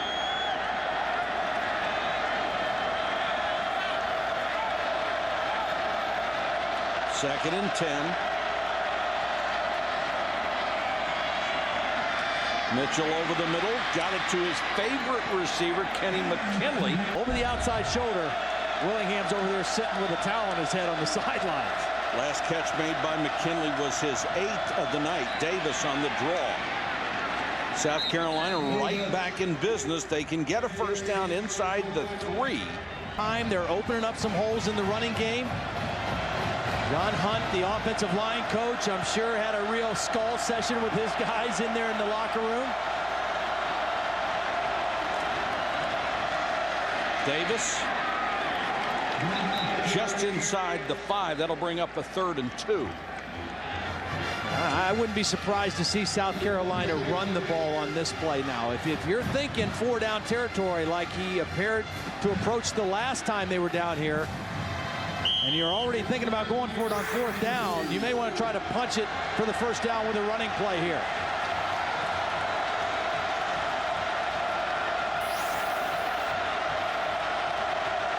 The sticks are at the 3 for a first down. Davis remains in as the tailback. The formation is heavy to the right. He'll go that way and very close.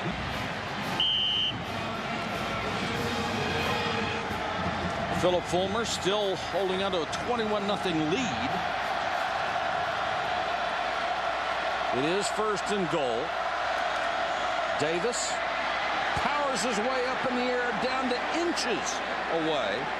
Well, that was close. Made the stop. Yes, it was. Tennessee's going with an unbalanced line now. Number 74, Heath Batchelor, is lining up as a tight end.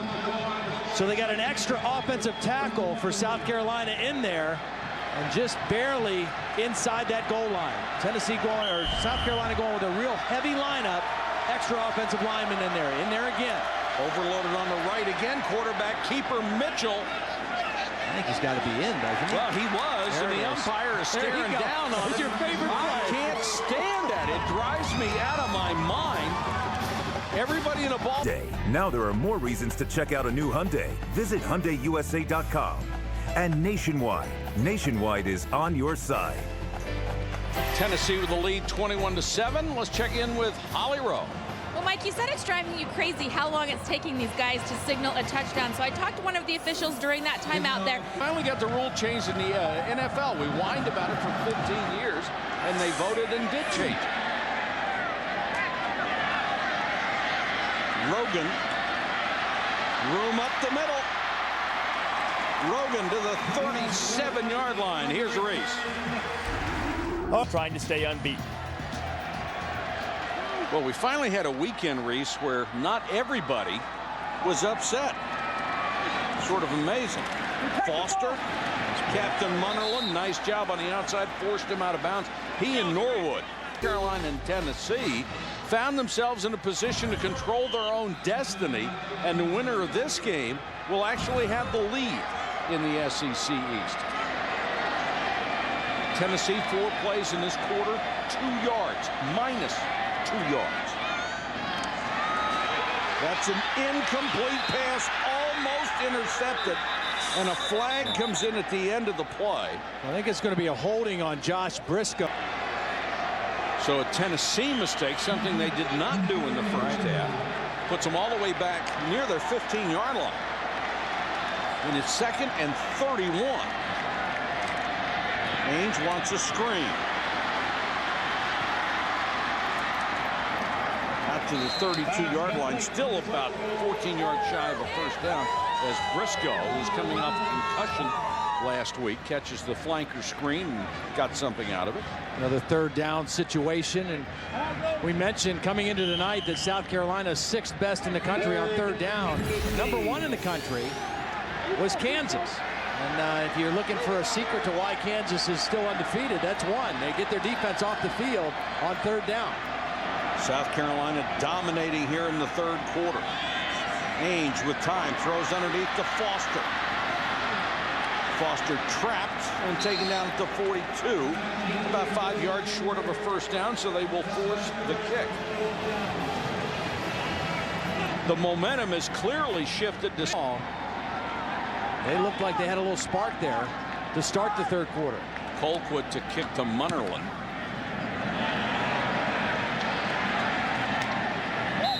Makes the fair catch at the 13-yard line. 45-yard punt, no return.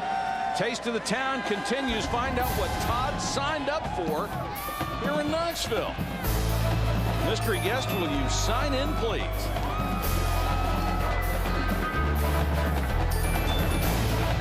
ESPN's College Football Primetime is available on ESPN HD, presented by Pioneer Kuro HD TV. This one's got a chance to get interesting. It's 21-7. South Carolina takes over at its own 14-yard line. Boyd back in as at tailback. Pressure on Mitchell. Beautiful. Throws the out to McKinley. Well, I tell you what, Blake Mitchell looks right now. A lot of cushion to McKinley. Out of respect for him. Some night for McKinley. 10 carries, 114 yards. And Boyd taking off again for about 7 or 8. Here's Hobb. But they let him try at the position. Last year he made a name for himself, really being the other go-to guy opposite of Sidney Rice. He had 51 catches, guys.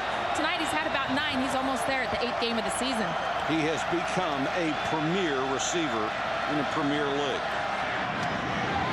That's another catch from McKinley. He's across midfield into Tennessee territory. Corner, who's only in there because Marcellus Johnson hurt his knee and wasn't able to go tonight. They lost their top 3 corners through a variety of academics and suspensions. Mitchell throws. That one's incomplete.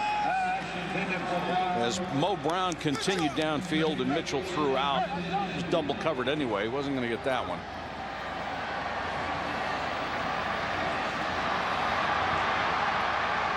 They're getting a little nervous here at Tennessee, aren't they? Well, you mentioned Steve Spurrier calls his own plays. He's one of only a handful, really, 14 coaches in the football bowl subdivision, or whatever that is. Which one is that? Division 1A. Thank you. Only one of 14 head coaches that call their own plays. I'll give you a couple other notables after this.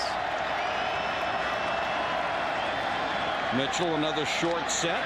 Another completion, a perfect throw to Jared Cook, and the big tight end. Ball out of your hand. If he doesn't throw that to the opposite side, it's got a chance to be picked. That's a great throw by Mitchell. Boyd on the draw. Boyd! 10, 5, touchdown! What a run! What a Is there anything better than a great burger and some French fries? Well, here in Knoxville, Tennessee, there's a terrific place called Litton's.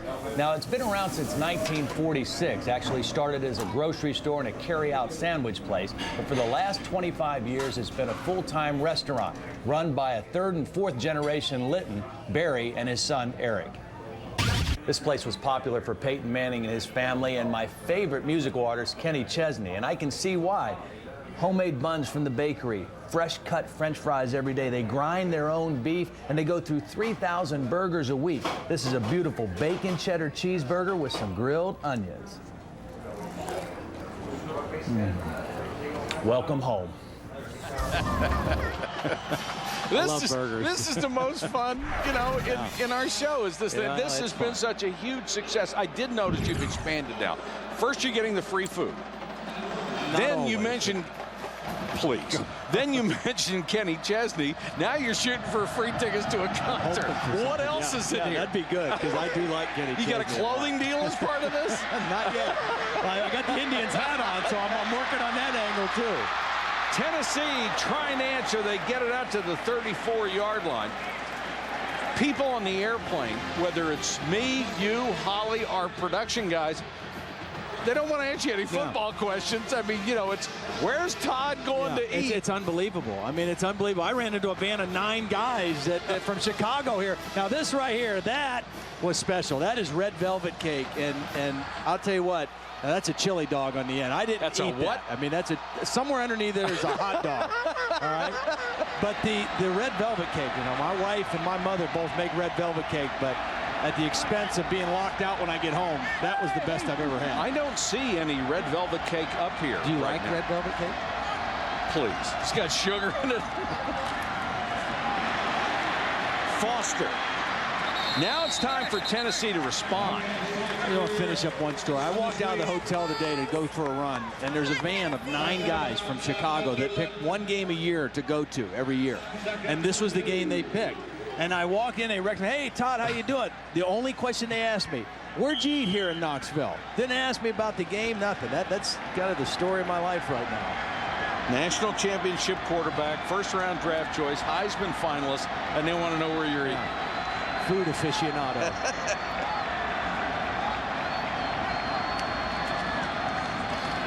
Foster picking his way, has a first down up at the 45.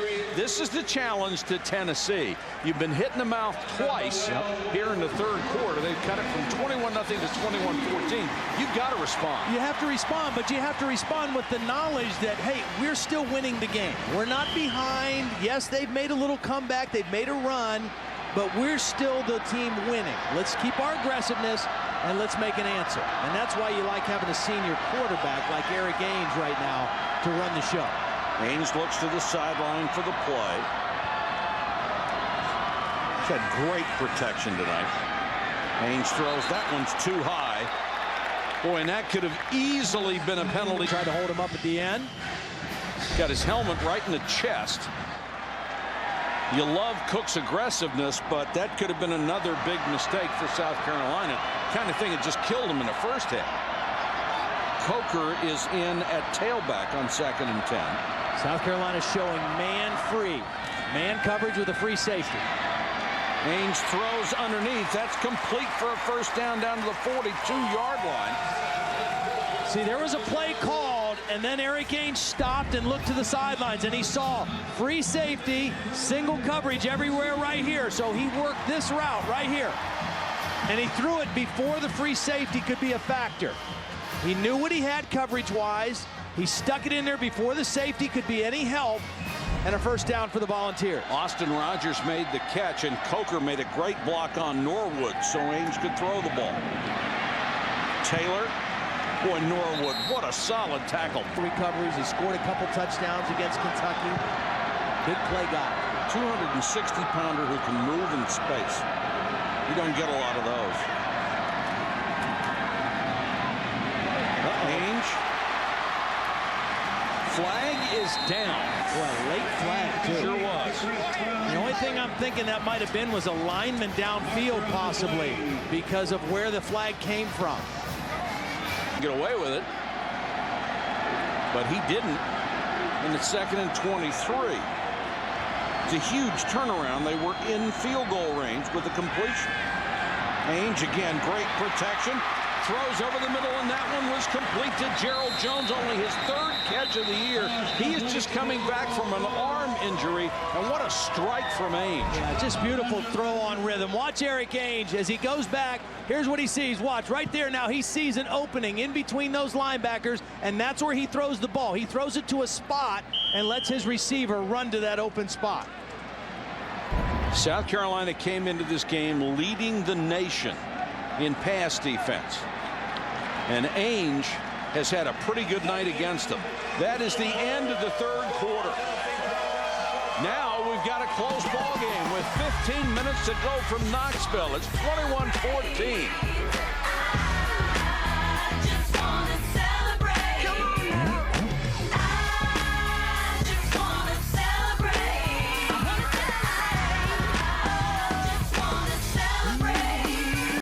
Salutes the Southeastern Conference. 75 years of excellence in collegiate athletics. Happy 75th. 12 conference games decided by 6 points or fewer, and this one is headed in that direction. Smokey looks a little nervous.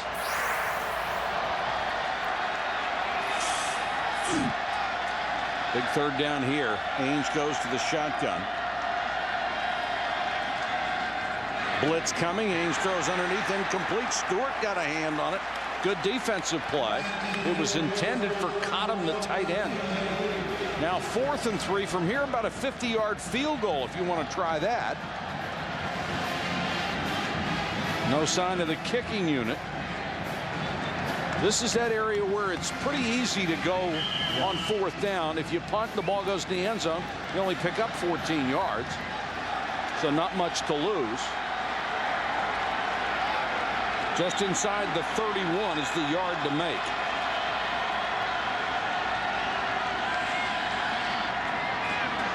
Ainge the deep out, incomplete. Crowd wants a flag, they're not going to get it. Carlos Thomas on the coverage. Well, 4th and relatively short, but Eric Ainge saw a one-on-one matchup and opted to go for the big play. He's got his guy going against Carlos Thomas. I think that's a good no call. They got a little tangled up in the lower body. Not a lot of contact and just a slight overthrow by Eric Ainge. Gerald Jones, the 6-foot freshman, stretched out, tried to get it. And all at once, South Carolina now down by only 7. All the momentum in the world, and they have the ball back. Can Mitchell keep it up? He has been on fire since he came in the game. And Mitchell wants a bunch on 1st down, overthrew Kenny McKinley. Just has to get that more to the middle. That's why Blake Mitchell's grabbing his head right now, because he had one-on-one and there was no middle safety. So if he throws that more towards the middle of the field and lets his receiver run to it, he might get it. If you're Tennessee, why is there not a safety in the middle of the field right now? Are you that concerned about the run? You should see the numbers on the 2 quarterbacks. Yeah, I think the safety did come up on the run fake on 1st down. Blake Mitchell, the guy with the hot hand. Steve Spurrier is always going to go with the hot hand at quarterback. Davis is the running back in this series. He goes out in the flat. Mitchell over the middle, complete. It's another 1st down. Let's check in with Reese. All right, thanks, Reese. Mitchell goes back. Davis on the delay, breaks a tackle. Davis running hard down to the 35.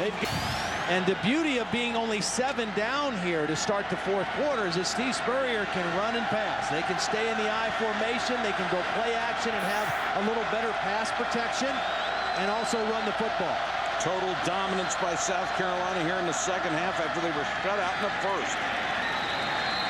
Good play coming off the corner that time by linebacker Rico McCoy. Yep.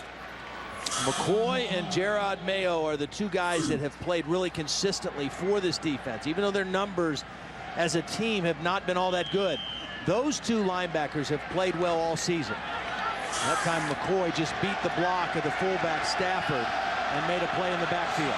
They've had 3 guys who have played like all-stars for John Chavis. They just haven't gotten a lot of help.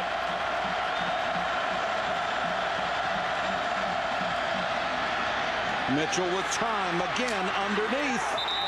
Down to start off the ball. And Jared Cook with a big catch for the first down. 1st and 10, South Carolina. They have moved at will against Tennessee. Mitchell. Complete pass to Cook again. What a blitz pickup. Mayo was coming, had Mitchell in his sight, and Mike Davis stepped up and stoned him. You're right. Mayo's going to come right in here, and this is what the back has to do.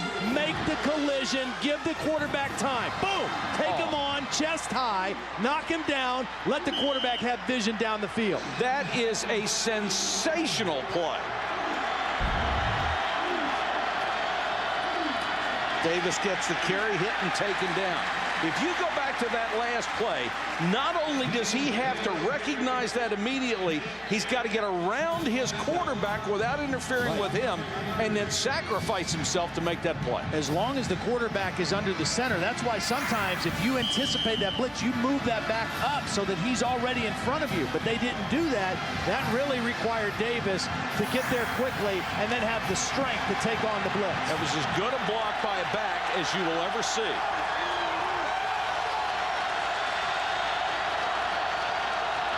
Mitchell on 2nd and 14, fakes it one way, comes back the other way on the screen, got it to his tight end, Boyd, and Boyd question of wanting to play. This kid's got a great heart.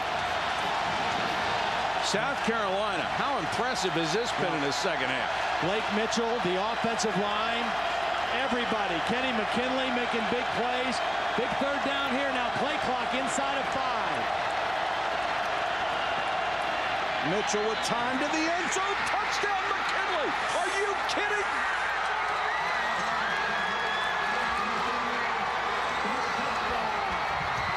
They stop guys short on the goal line to hold the coverage. This is vintage Steve Spurrier. Saw them do this in Florida with Danny Werfel many, many times. Get one guy to the back of the end zone and throw over the top for the touchdown. All they can do is shake their head here at Tennessee. 105,000 people are stunned. McKinley just made his 11th catch for 131 yards. And Suckup lines it through. South Carolina with a tremendous comeback. 21 points in less than 19 minutes. And we're tied in Knoxville. To go, and here's the score by quarter. Talk about a turnaround. Well, take a look at this now. It's 3 cover guys, okay? And there's 2 receivers. This receiver is going to occupy defenders 1 and 2. That's going to leave Kenny McKinley to get to this part of the field. And you know what? That's money right there. That is money. Watch this route develop. Hold the underneath coverage, get one guy behind him, and throw a nice little touch pass to the back part of the end zone. Beautiful. What a night for McKinley. What a night for Mitchell coming off the bench. 14 out of 22 in this half. And they started down 21-0. They have scored 21 unanswered.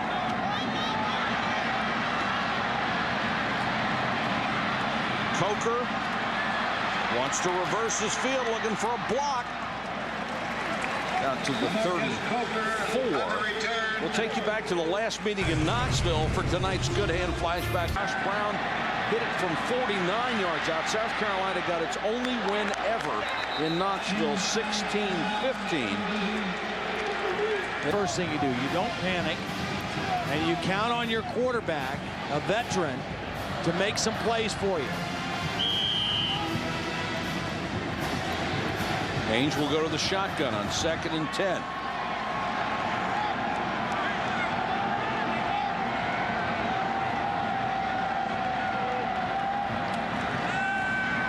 Pressure coming, wants a screen, has to throw it away. Intended for Foster. Back-to-back plays, Eric Ainge has had to throw it away. Now, the crowd is booing, but David Cutcliffe told us, you know, sometimes you got to be willing to be booed for doing what's right. And that was right. 2 plays in a row, they covered what Tennessee tried to do. There's no sense in forcing the issue here. There's a big deal being made out of the fact South Carolina, or that Tennessee's only given up 2 sacks, but South Carolina is now getting pressure, whether they get the sacks or not. 3rd and 10. This is a huge play. If they get a 3-and-out and South Carolina gets the ball back, it's trouble for Tennessee. Ainge has got to keep this drive alive. Throws almost intercepted. Wow. That was a bad series of plays for not only a 3-and-out, but a bad 3-and-out. Yeah. I mean, not even close on 3 straight incomplete passes. 3 out of 4 Tennessee drives in this half have been 3-and-outs. Captain Munnerlyn waits at his 25. Signals fair catch, has to backpedal all the way to the 18-yard line. 48-yard kick, no return. Holly, what do you have? Well, guys, this is a homecoming of sorts for Steve Spurrier. He grew up just 106 miles away in Johnson City, Tennessee. Announcers say it's football time in Tennessee. Guys, he said it's not quite the same as coming home now as the coach of South Carolina, but he's the only coach to come in here with 3 different teams and win, so I'd say he feels right at home. Pretty remarkable statistics there. 3 different teams he has won here in this legendary facility. South Carolina 1st and 10. Blake Mitchell in trouble, avoids the sack, and takes it out to the 21-yard line. Well, once again, Blake Mitchell buying some time, avoiding the negative play, and making something out of nothing. What have they done in the second half? Well, that's... Steve's brother is here tonight. A couple of family members make the trip.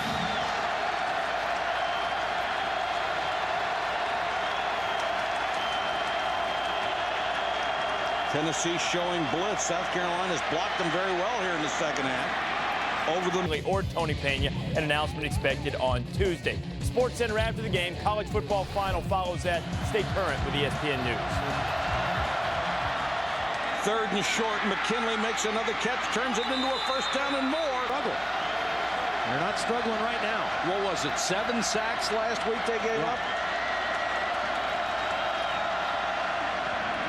Draw play. Boyd back in the ball game, nursing that bad leg across midfield into being stopped. Corey Boyd is averaging 10 yards a carry, 15 tries at it tonight for 150 yards. They are just racking up some serious numbers against Tennessee's defense in the second half. Did that say 300 yards in the second half?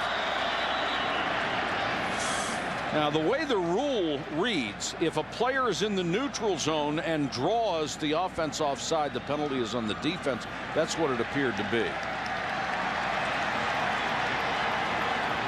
If you let that guy get back out of the neutral zone and then you move, it's going to be on the offense. Dead ball, offside. Number 99 on the defense was in the neutral zone. Just don't make me a linesman. It should make you the umpire so you can make those touchdown calls. Yeah, but the umpire can't make them. You'd get that change in. Yes, I would. I'd make him anyway. Boyd. Not much there. Boy, Tennessee just looking to try to make any kind of play. Robert Ayers made that tackle. Well, this is an offense at South Carolina that coming into tonight had some problems. Blake Mitchell tonight. Clock running. Under 8.5 minutes to go. 2nd and 5. Blitz coming. Mitchell unloads. Complete to the tight end. Close to a 1st down. Second effort right at the sticks. Jared Cook is using all of his experience to good purpose. Cook, 4 catches, 49 yards in the second half. Boyd again, gaping hole. Got to the 31, and that's a great open field tackle there. Yep. Very strategic things, not necessarily to be held until the end. I think it'd be great for them if they did it.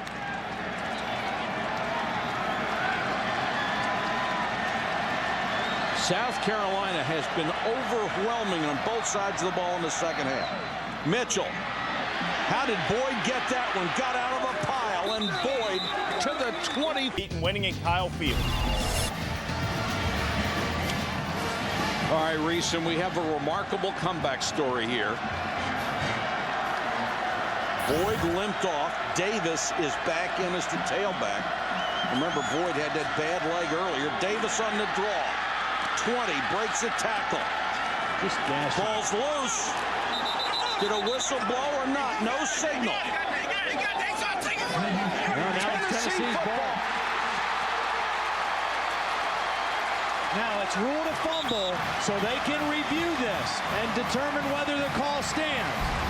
Because it was called a fumble, it can be reviewed. They're ripping it out. It's out before he's down. No question that ball was out. If the whistle did not blow, his lack of forward progress will not matter. Now the question is, did Davis have it on the ground first the second time? The ball comes out right here. Now the ball's out. Who gets it when it's on the ground? Does Davis have it first? Nope. He has it. Wow. That's hard to call there. Simultaneous possession goes to the offense. Well, Steve Spurrier wants him to look at it, and I think they're going to. Or did Steve? Well, Tennessee was trying to get the ball snapped. That's how concerned they were about it. Now, he was not down when the ball was ripped out. It's a matter of, was he down when they pulled it out of his arms at the end of the play?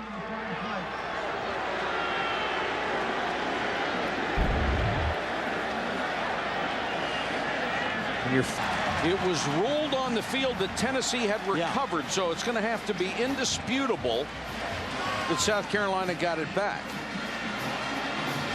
Call on the field and fumble. First down. I don't think there's any question it was a fumble. No, I don't know if it confirms the call, but I don't know if there's enough there to overrule it. But it was a nice play. That Tennessee defense steps up and makes a play with 6:52 to go in the game to prevent South Carolina from going ahead.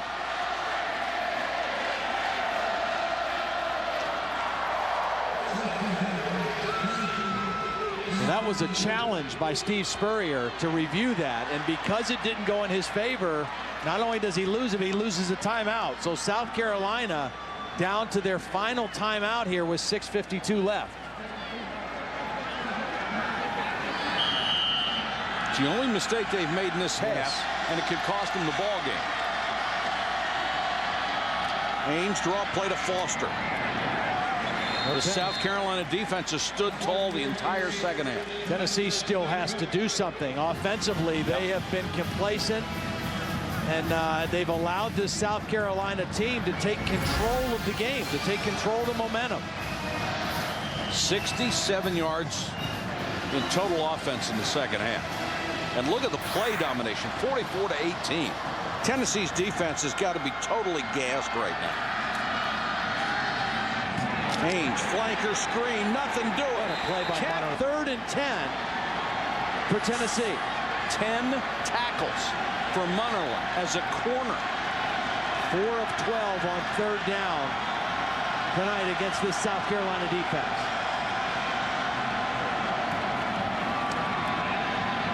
Haynes with plenty of time. Munnerlyn! The major intercepts. It's a battlefield promotion. Boyd is back in as the tailback. Incomplete pass intended for Cook. Mike Davis. Yeah. He didn't want to be the go to this one. He owed his heart. It bailed out by Munnerlyn. And for Eric Ainge, only his 5th. Munnerlyn just made an instinctive play on him. He thought he had single coverage, and Munnerlyn fell back off of that to make the pick. And that's almost impossible for a quarterback to read, isn't it?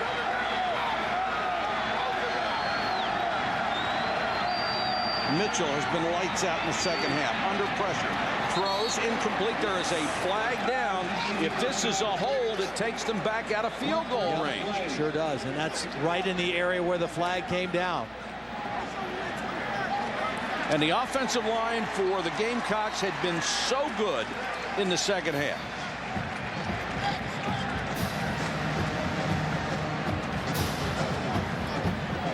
Holding, number 63. Offense, 10-yard penalty, replay, second down. Seaver Brown, the redshirt freshman left guard. Yeah, here he is right here, and Mapu's going to make an inside move, and he's just going to get beat right off the snap and instinctively just reach out and grab to try to protect his quarterback. And that is a costly penalty. You know, it was almost a bad call because he missed him so badly, it didn't even look like he held him. Mitchell, flanker screen. It's complete to McKinley, but far short of a first down. 14 catches. That ties an all-time record single game by Zola Davis in 1998. Look at these numbers. It's amazing, too, when you remember that he's the go-to guy. They don't have another go-to receiver. Tennessee knows that. Everybody knows that. Now, Kenny McKinley, after that play, got up hobbling a little bit. Looks like he might have twisted his ankle a little bit at the end of that screen play. He's limping. Boyd's limping. 3rd and 17. They need to get part of this back to have a field goal shot. It would be a long try. I don't think they got the playoffs. I think the 25-second clock ran out on Blake Mitchell. Let's give ourselves a shot. 2 years ago, when they came in here, they won on a 49-yard Josh Brown field goal with 2:45 left to win 16-15. You're thinking, get in range for Ryan Suckup to make a shot at it. They need about 15 yards for a 45-yard try. No gimme even then. Pressure coming on Mitchell. Deep down the middle. Throws it up for grabs. Almost intercepted. And now it is.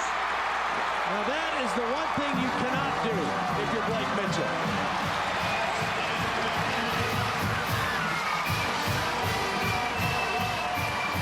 Ryan Carl on the tip drill. And South Carolina makes a horrible mistake on this drive, and Tennessee gets it back.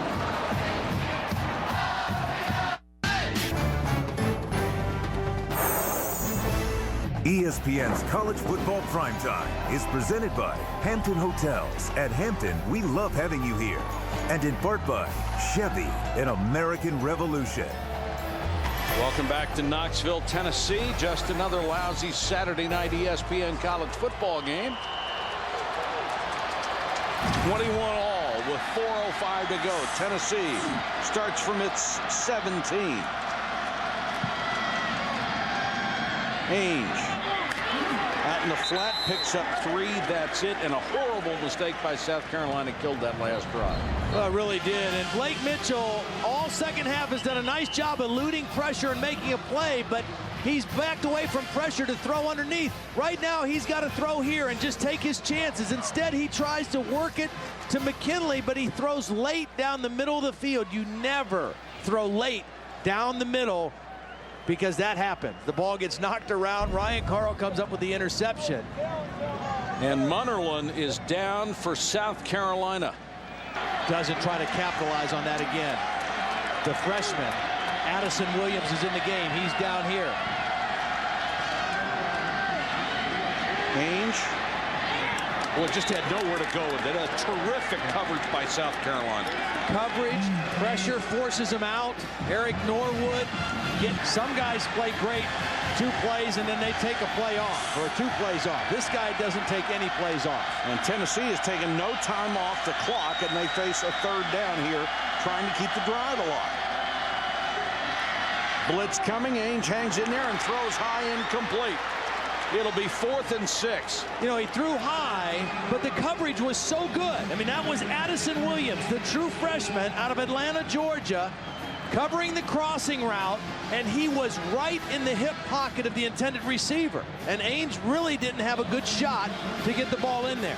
Kenny McKinley, the receiving star, waits back at the 40 for Colquitt, who has had another sensational night punting the ball. Number 2 all-time on the Tennessee career punting list, sandwiched among 4 other Colquitts. Fair catch at the 42. South Carolina has the ball with a player. Number 14 through number 3 next Saturday through the end of the regular season. Then on January 1st at 2 bowl games, we'll give you number 1 and number 2.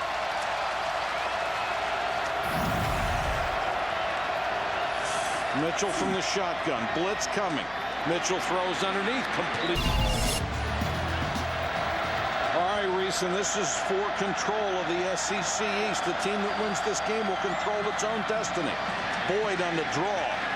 Nice play by Rico McCoy, who's made several big plays tonight. The biggest thing for South Carolina right now in this drive is to take care of the football. I mean, they have not been stopped except by themselves. this entire second half. First drive, they went all the way to the 2 and missed on 4th down. The next 3 drives, touchdown. The next 2 drives, turnovers. So, I mean, it's just a matter of taking care of the football. Tennessee has not found the answer to how to stop the run or the pass of South Carolina here in the second half. 339 yards in the second half alone. Another blitz coming. Mitchell throws, complete again to Tennessee last year in Columbia. Can they overcome 4 turnovers and still find a way to get one here in Knoxville? Succop's career long 55 yards. Mitchell takes a deep drop, throws to the sideline. Is it enough for a first down? Just ball past the first down marker before he ran out of bounds. You see that at the goal line. You don't normally see that at the 35-yard line. Boyd on the draw. And Tennessee has done a better job in the last couple of series on that draw play. South Carolina playing it real cool here, just working the clock down. Remember, they only have that 1 timeout because of the Spurrier challenge, and Tennessee's going to use a timeout here. Smart people on the field. What a ball game. A tale of 2 halves. 1:38 left. 6 billion people on Earth when the infection hit. Welcome back to ESPN's College Football Primetime, presented by Hampton Hotels. What a ball game. South Carolina behind Blake Mitchell's career highs, 29 out of 41, and 289 yards have come back from a 21-0 deficit. Succop hoping for a chance on the sideline. He is hit from 55. That's about right where they are right now. I think you're thinking one more first down for sure, and you get into a more comfortable range for Ryan Succop. Nearly stumbled, turns it outside, got out of bounds at the 31. Those look a little bit wider than they do in a situation like this. Boyd has 161 yards on 20 carries. Oh my gosh, they're using their last timeout. Mitchell didn't like the play he had called against what Tennessee was doing. There's plenty of time on the clock, though. Let's take a look at our ESPN All-State standings review. Not a real onslaught of upsets, finally, this week. And then Connecticut, the only undefeated team left in the Big East Conference. Chris and Craig gave you tofu that night, which bizarre. Tofu's a doorstop. Third down, Mitchell on a half roll. And throws incomplete, intended for McKinley. Boy, they had him. He was wide open. He was absolutely open. He would have been in nice field goal range for Succop, and Blake Mitchell, of all the good passes he hit tonight, not able to hit that one. Let's go to Holly. Guys, I've been watching Succop's demeanor here on the sideline. People keep coming up, tapping him on the helmet, trying to get him geeked up. He keeps trying to shake it off and smile. He's been laughing and loose. One thing to keep in mind, though, there's a pretty stiff wind at the top of the stadium. You can see the flags blowing. Not as severe down here on the field. This will be Holly from 49 yards. That's what beat Tennessee in 2005. A 49-yard field goal by Josh Brown. Philip Fulmer calls a timeout. We're already starting to party at halftime, up 21-0. Your team was dominating South Carolina at home. And they have almost thrown it all away in the second half. How crazy is this, though? 2 years ago, Steve Spurrier brought South Carolina in here, an underdog, never have won in Knoxville, South Carolina. 12 in a row.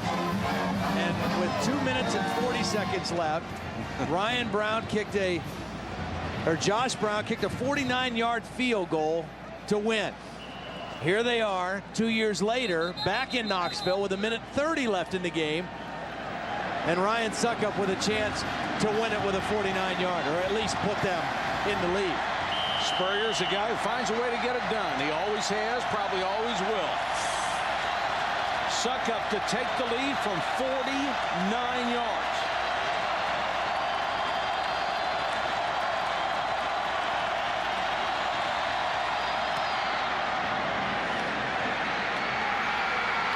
It's good. To go in the game, Tennessee would use one of its timeouts to try to freeze Succop. Now only has one timeout left, but with 1:24 to go, remember, they just have to get close enough for a field goal. Coker and Rogan are deep. Coker, who can fly from the 10. Still on his feet, looking for a block. Can he get to the outside? Bumped out of bounds at the 47-yard line. What a return. Taylor Rank saved further damage. How many times have we seen that? We were at the Arkansas-Auburn game. Arkansas scored late to take the lead. They kick off out of bounds. They have to re-kick, and Brad Lester returns it out to the 50-yard line. Well, here we are again. Tennessee to start a game-winning potential drive, or at least a game-tying, out near the 50-yard line. And Daniel Lincoln, their freshman field goal kicker, with quite a strong leg himself. Can Ainge get them close enough for a field goal, or can they even get a touchdown? Throw it underneath, pick up 7.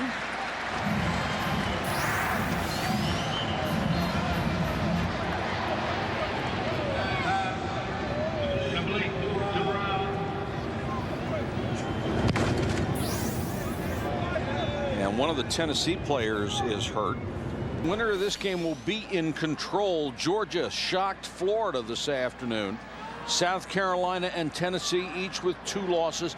Either one of those teams would have the advantage of the tiebreaker if they win tonight. The other one would fall into virtually a tie for 4th place with 3 losses. So this is just an enormous game in the SEC East. And when it happens in a game like this, you can't catch up. You can't, it takes time to fix it. And lots of fluid. Ainge straight back again out in the flat. Great effort to get the first down. Did he get it or not? But Chris Brown, number 28, didn't get the first down, but he got out of bounds to stop the clock just short of the first. Tremendous effort by Chris Brown, though, reaching forward with the football. It looked like a few seconds ran off the clock before they stopped it. Stopped at 49 seconds. Now the officials are going to talk it over. I think you're going to put some more time on the clock. The player was out of bounds. Even though you go out of bounds, if contact has been made on the field of play. 3rd and inches. This is obviously 2-down territory. Foster, first down and more. Lost the ball. It's still loose. Tennessee got it back. Holy cow. And it results in a huge gain. And it's Jock McClendon, the guy who came in for the injured Eric Young. Maybe didn't even know he was going to play tonight for sure. Not only does he get in the game, but he gets in and falls on a fumble. Hampton knocked it away, and it looked like South Carolina would have the ball, and the game's over. And they gained about 8 or 9 yards on the result of that fumble. They got within pretty good field goal range as the result of the fumble and the recovery. Ainge throws complete. They'll mark this at the 18-yard line, and Tennessee is going to use a timeout with 28 seconds to go. From here, it would be only a 35-yard field goal attempt to tie. We've had some pretty good SEC finishes this year, haven't we, folks? Oh, my goodness. John Parker will. I don't know about you, but I'm exhausted. I don't know if I can take many more of these. This has just been fascinating. It really has. It's been phenomenal to watch, and we're headed for another one. I mean, right here, Jeremy Lincoln, a freshman kicker, a chance to maybe kick a field goal to put him into overtime, but they also, with 28 seconds, have a shot to go for the end zone. Maybe not Les Miles here, because the clock is stopped right now, but with a veteran quarterback in Eric Ainge, Philip Fulmer may decide to take a shot to win it with a touchdown. And if you're Tennessee, I'm scared of overtime as much as South Carolina's been able to move the ball. Ainge in trouble, lost the ball again.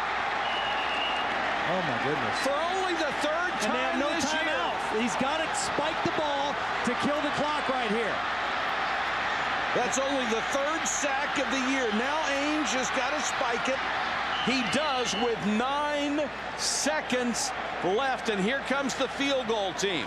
So they go from a 35-yard, relatively easy field goal to a 45-yard.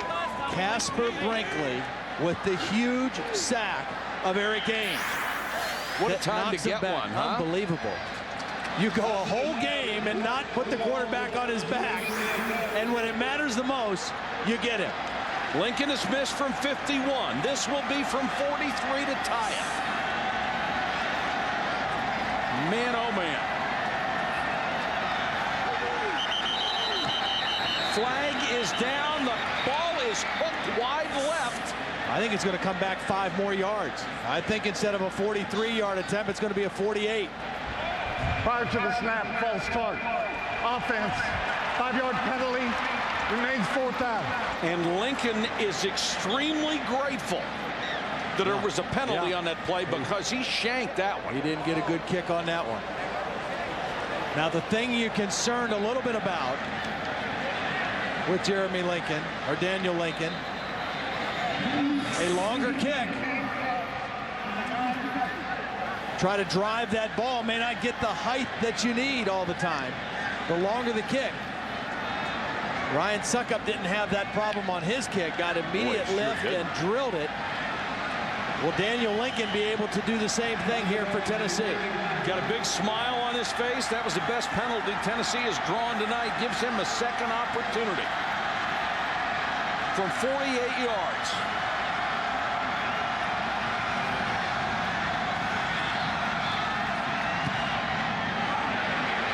Hooking. But he got it. What a kick.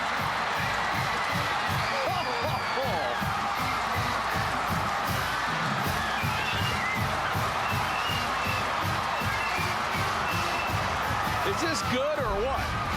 The best false start penalty in Tennessee's season gives Lincoln another shot just inside the left upright.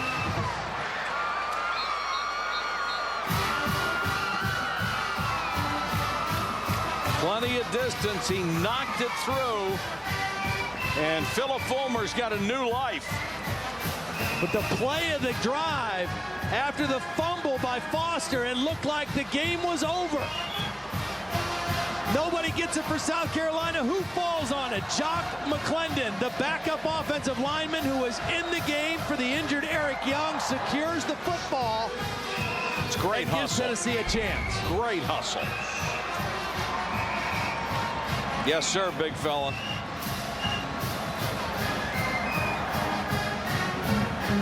And then the kicker comes through after badly hooking his first try, but there was a penalty against Tennessee, gave him a second life.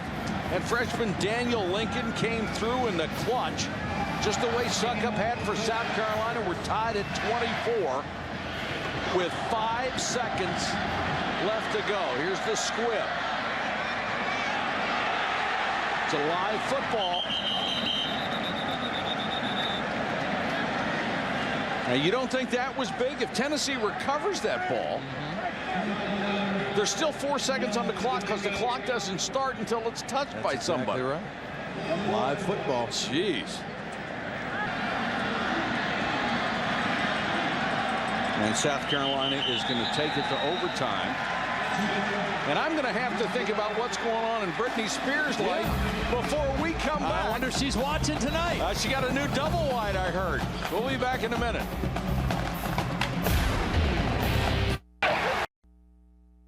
South Carolina was here in Knoxville September 27, 2003. Lou Holtz in South Carolina faced the 8th-ranked Volunteers with only 3 points scored in the second half. The game went to overtime, tied at 17. Daniel Weaver hits a 24-yard field goal for South Carolina. Then Casey Clausen to James Banks, and Tennessee beat South Carolina in their only overtime game. They beat them 23-20.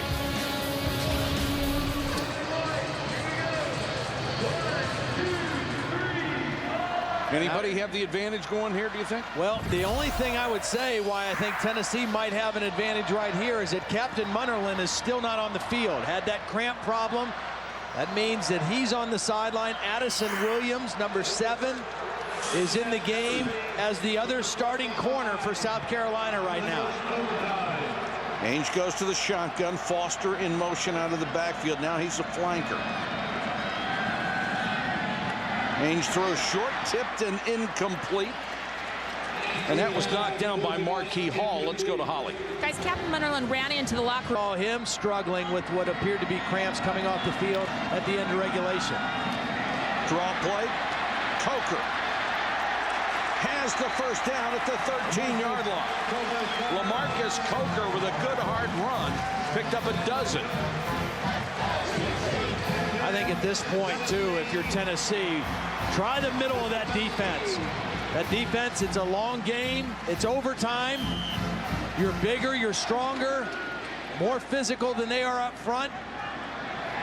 Inside running sideline to sideline, tough against these guys. Coker again, down to the 10. You know, Todd, it's a little surprising for sure.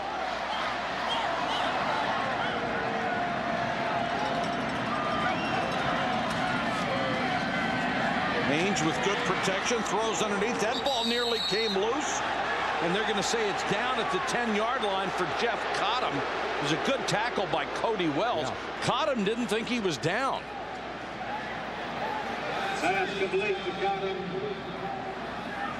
Receiver.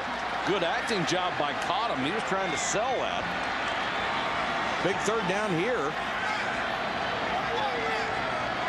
Field goal really makes it tough on your defense if that's what you have to settle for.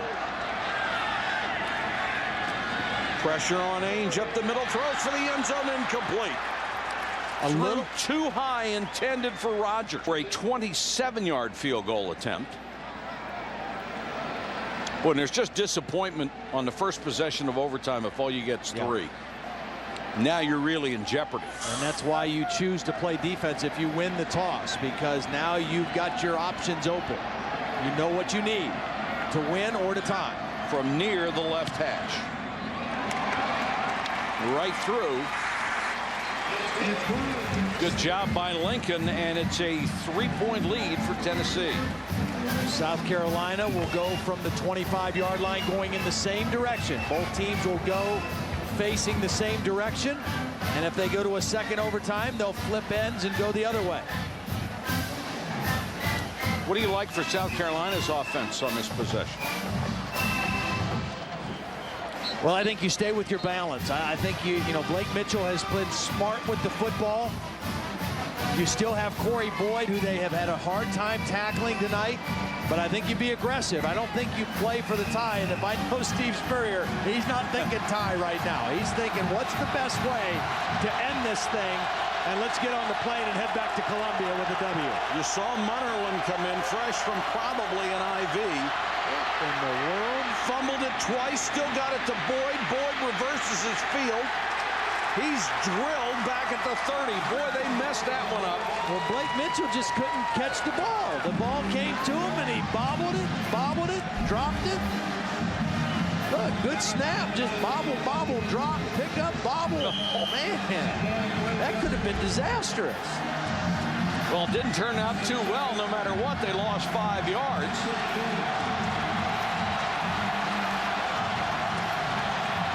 Giving the Tennessee faithful a lot of hope.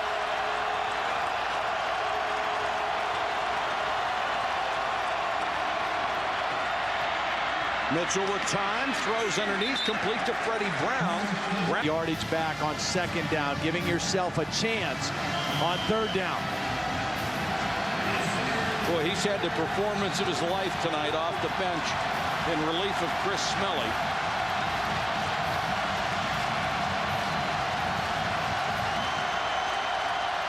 Out of 44, 291 yards.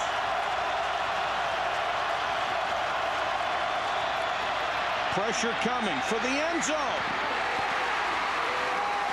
Intended for McKinley, and McKinley fighting those cramps. And he is slow to get up here. Now they'll have to go for the tying field goal. McKinley had a shot at this. He had his man beat. Ball just sails over his head, but he was open. Get by the corner, and the safety, Eric Berry, number 14, is going to try to come over and help, but he's open right now. If he gets the ball, it's for sure a first down and quite possibly a touchdown. But Blake Mitchell, the ball sailed on him, and McKinley not able to come up with it. And you could tell his leg was giving him a problem right at the end of that route. And look at this. He can drag him to the locker room. Now, if they go a couple of more overtimes, he may have a chance to come back. But how was he so open is what I There's the good question. Well, it's because this secondary is like 94th in the country in pass defense. To tie from 41 yards. Missed it. Tennessee wins, and they control their own destiny in the SEC East.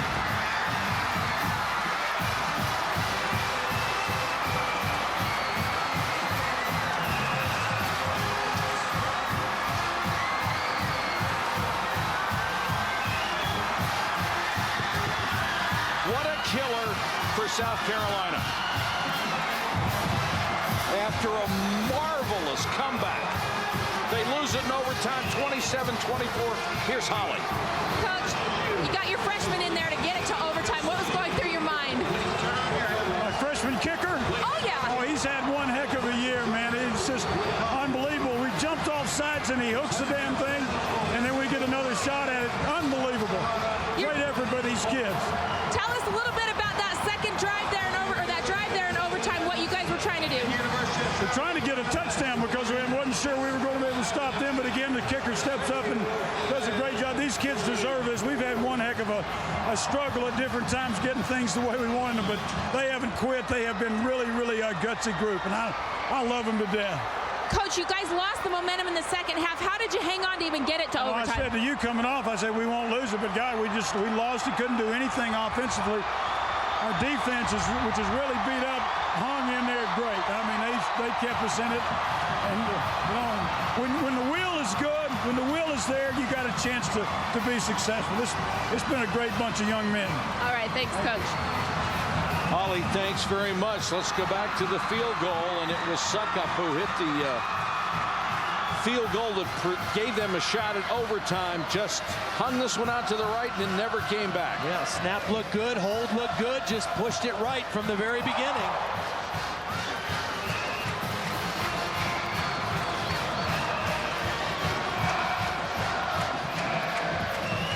Tale of two sidelines right there. Bo Garrett and Scott Johnson working down in the truck. Brilliant job tonight, as always. The final in overtime, 27-24. Over on ESPN News Postgame Extra. Sports Center comes up next.